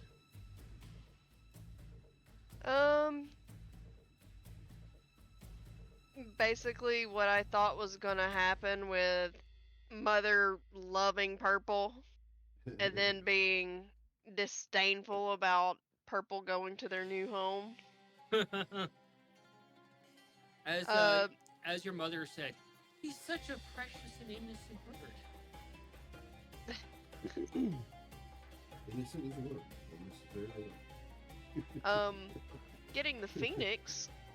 Yeah, That was pretty. wasn't that? And I can't wait for that to be Daddy's, revealed to thing? Mongo and Noodle. Yeah. He had a certain finally- type of familiar. Finally taking Lumion to my realm. And he loved it, and he's a total nerd. Yes, he doesn't know how to relax, and it's adorable and the funniest thing ever. I think after that would be meeting the more deer-like tiefling. Yeah. Thought you would like her. Yes. I'd probably name her something like Quartz. That'd be a better name than what she had. Oh boy.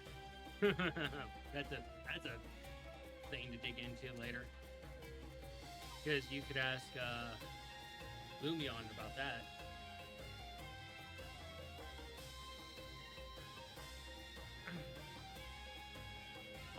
What about you, Scav? I want to say regaining divinity and the arrival within the temperament. So for sure, those two are like the biggest parts of the night. Or The Endless Trial. the endless trials. Party Temperament's the capital. That's my mistake for misspeaking. The endless trials. But yes, those two would definitely be like the biggest key moments for me. Of course, learning about Kippa and Ithos.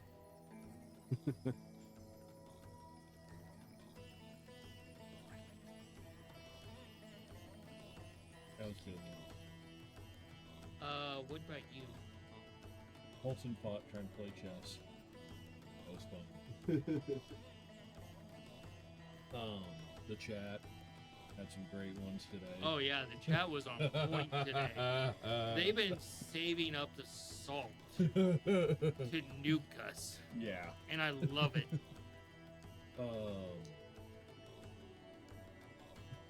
Get to hang out with Coin and Noodle. Always fun. Leaf. Walking in on Leaf, trying to be slick and rig the game. Back him for that. The pirate man. Hell yeah. Getting to meet Garrick's son.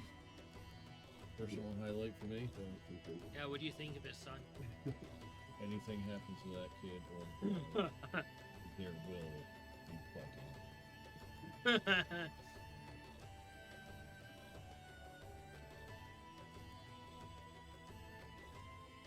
Yeah. Other than that, pretty chill episode. Pretty Yeah. relaxed. Nikolai, aka Pink, aka Dude, the Getting the Emperor good- of getting the the good Porcelain rolls. Throne. Getting the good rolls on the investigation of the ship was like, I have this great idea that like would be awesome, like if it's true and Nikolai finds this shit out, but it just comes down to the rolls, and I got 4 great rolls for that, which is freaking amazing.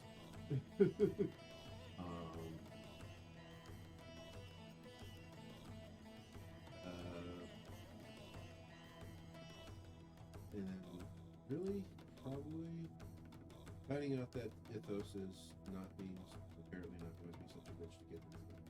And how choice in matter, bud.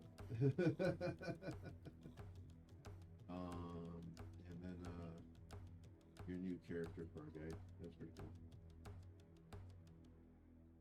Jier's pretty cool. He's so lively.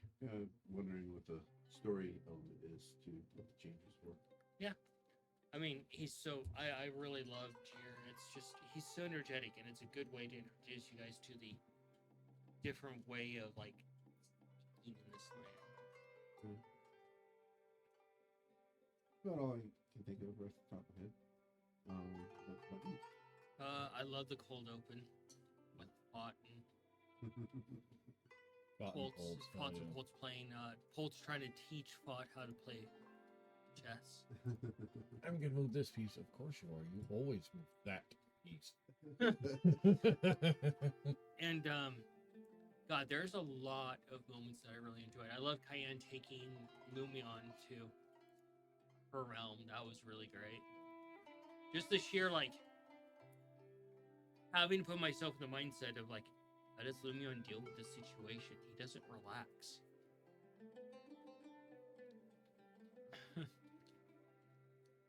Like, He doesn't know how to relax. Yeah, and Cayenne is slowly chipping away for him to relax and thrive.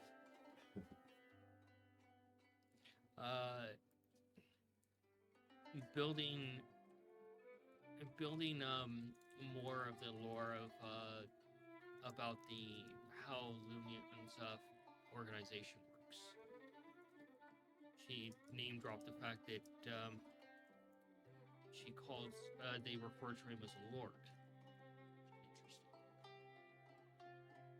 Little tidbits of information about the temple where he's now working. Some resolutions between Ithos and Kippa, realizing that Ithos didn't walk away from the fight. She's still alive, though, right? Oh yeah, Yeah, she's okay. alive. She was cared for, but yeah, She got her ass kicked. she got her ass beat. Just all the little moments between, like, the revelation that you had finally about the ships and your father purposely sabotaging things, which, I mean, there's a certain logic to that. Whether it be wrong.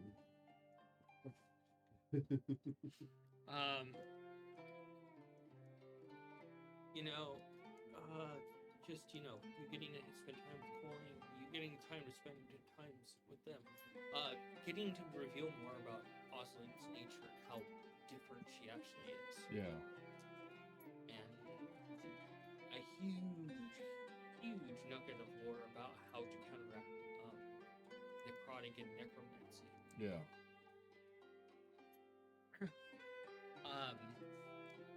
Finally getting to the endless trial and holding the curtain back on that with the new music. We should be having new overlays soon as well to reflect that. Cool. And Everybody's enjoying the music there. yeah, I really enjoy the change up in the music. It's hard not to get caught up in how energetic it is. It is fun. Yeah, I'm not it's gonna lie. very lively compared to what we're normally rolling. Yeah. And that allows me to play the new character Tyr a lot. Another old thread revisited of Garrick and where he's ended up, and it's like that's 3 characters where we know where they've ended up at this point. Yeah. We know where the old crews ended up at this point in life. So, a lot of things sprinkled throughout the session that just really sent things. I'm excited to get into the endless trial and things you can find there.